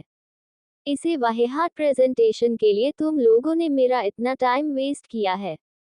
ये बोल वो मीटिंग रूम से बाहर निकल जाता है। उसके तभी एक आदमी अरमान के असिस्टेंट के पास आके बोलता, बस आप एक बार मिस्टर मालिक से बात करिए ना, ये डील में बहुत ही अच्छा प्रॉफिट है। उसकी बात सुन अरमान का असिस्टेंट प्रोफेशनल तरीके से बोलता है, मिस्टर सिंह, इसमें मैं कुछ नहीं कर सकता। ये बोल वो भी मीटिंग रूम से बाहर चला जाता है। अरमान का केबिन। अरमान जैसे ही केबिन में आता है उसकी नज़र सोफे पे बैठे आर्यन पे जाती है, जो कि अभी अभी इम्पोर्टेंट मीटिंग को कंप्लीट करके आया था। आर्यन जो अपने फ़ोन में कुछ ईमेल चेक कर रहा था, उसकी नज़र अभी तक अरमान पे नहीं गई। अरमान भी आर्यन के पास आके खड़ा हो जाता है। जैसे ही आर्यन को अपने सामने किसी की प्रेजेंस फील होती तो वो अपनी नज़र फ़ोन से हटा के सामने की ओर देखता है। आर्यन अरमान से कुछ बोलता उसे पहले ही दोनों के कान नील की आवाज़ आती है। अचानक से दोनों की आंखें सर्द हो जाती हैं। अरमान जैसे ही केबिन में आता है उसकी नज़र सोफे पे बैठे आर्यन पे जाती है, जो कि अभी अभी इम्पोर्टेंट मीटिंग को कंप्लीट करके आया था। आर्यन जो अपने फ़ोन में कुछ ईमेल चेक कर रहा था, उसकी नज़र अभी तक अरमान पे नहीं गई। अरमान भी आर्यन के पास आके खड़ा हो जाता है। जैसे ही आर्यन को अपने सामने किसी की प्रेजेंस फील होती तो वो अपनी नज़र फ़ोन से हटा के सामने की ओर देखता है। आर्यन अरमान से कुछ बोलता उसे पहले ही दोनों के कान नील की आवाज़ आती है। अब आगे अरमान के पीछे पीछे नील भी केबिन में आता है और अपना सर झुका के बोलता है, बॉस वो आज रात 12 बजे राघव के आदमी लड़की को भरी शिप को बॉर्डर पार ले जाने वाली हैं, और सबसे हैरानी वाली बात तो ये है कि वो लोग जिन लड़कियों को ले जाने वाले उनकी एज सिर्फ 15-16 साल की है। उसकी बात सुन आराम और आर्यन एक दूसरे की तरफ देखते हैं और फिर बोलते हैं, ठीक है, हम वहाँ 10:30 तक पहुँचना होगा। इस समय उन दोनों के चेहरे के भाव बहुत सख्त रहता है। राजवंश विला में रूही अपने रूम में बैठे मिस्टर रायजादा की बातों के बारे में सोच रही थी। उसके बाद वो लेटर देखती है जो उसको मिस्टर रायजादा ने दी थी। रूही लेटर को पढ़ने लगती है। पूरा लेटर पढ़ने के बाद रूही को याद आता ही कैसे पिछले जन्म में सुनीता जी ने उसको बताया था कि उसकी माँ की मौत कोई एक्सीडेंट नहीं थी, बल्कि उसको किसी ने मारा है, और इन सब के पीछे किसका हाथ है। जैसे उसे याद आया उसने फिर एक बार अपने पिछले जन्म को याद किया, फिर कुछ सोचकर बोली, क्या इसका मतलब अरमान को भी किसी के साजिश का शिकार बनना था। ओ गॉड, मैं ये कैसे भूल गई कि अरमान के घर वाले ही अरमान के दुश्मन हैं, को हर एक नाकाम कोशिश करते हैं उसको मरने का। लेकिन अब नहीं, मैं अपने इस जन्म में किसी की मौत नहीं होने दूंगी, बल्कि अब सबको रूही को वो रूप दिखेगा जिसे देखने के बाद कोई जिंदा नहीं रहता है। ये सब बोलते वक्त रूही के चेहरे के एक्सप्रेशन बहुत ही ज्यादा डार्क थे। उसकी आंखों में किसी को जला देने वाले गुस्सा था। तभी उसके फोन का रिंग बजता है तो रूही का ध्यान अब फोन पे जाता है। रूही जब देखती तो उसके फोन पे जिम्मी का नाम शो हो रहा था। फिर वो जल्दी से फोन रिसीव करती है तो दूसरी तरफ से आवाज आती है, बॉस आज रात वो राघव लड़कियों से बहती शिप को बॉर्डर करने वाला है, और सबसे शॉकिंग बात यह है कि इस बार उस शिप में कितनी भी लड़की है उनकी एज 15-16 साल है।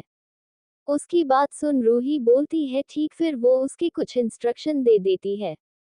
सुनीता जी आपने कमरे में इधर उधर घूम रही थी, वही उसके की में इस वक्त प्रिया भी थी। सुनीता जी प्रिया को कोसते हुए बोली, क्या तुम कुछ अपने दिल को संभाल नहीं सकती थी क्या। आज देखो, आज उस रूही के पास और भी ज्यादा प्रॉपर्टी मिल गया। अगर तुमने वो बेवकूफ़ी नहीं करती तो आज रात हम उसकी सगाई सूरज से कर देते।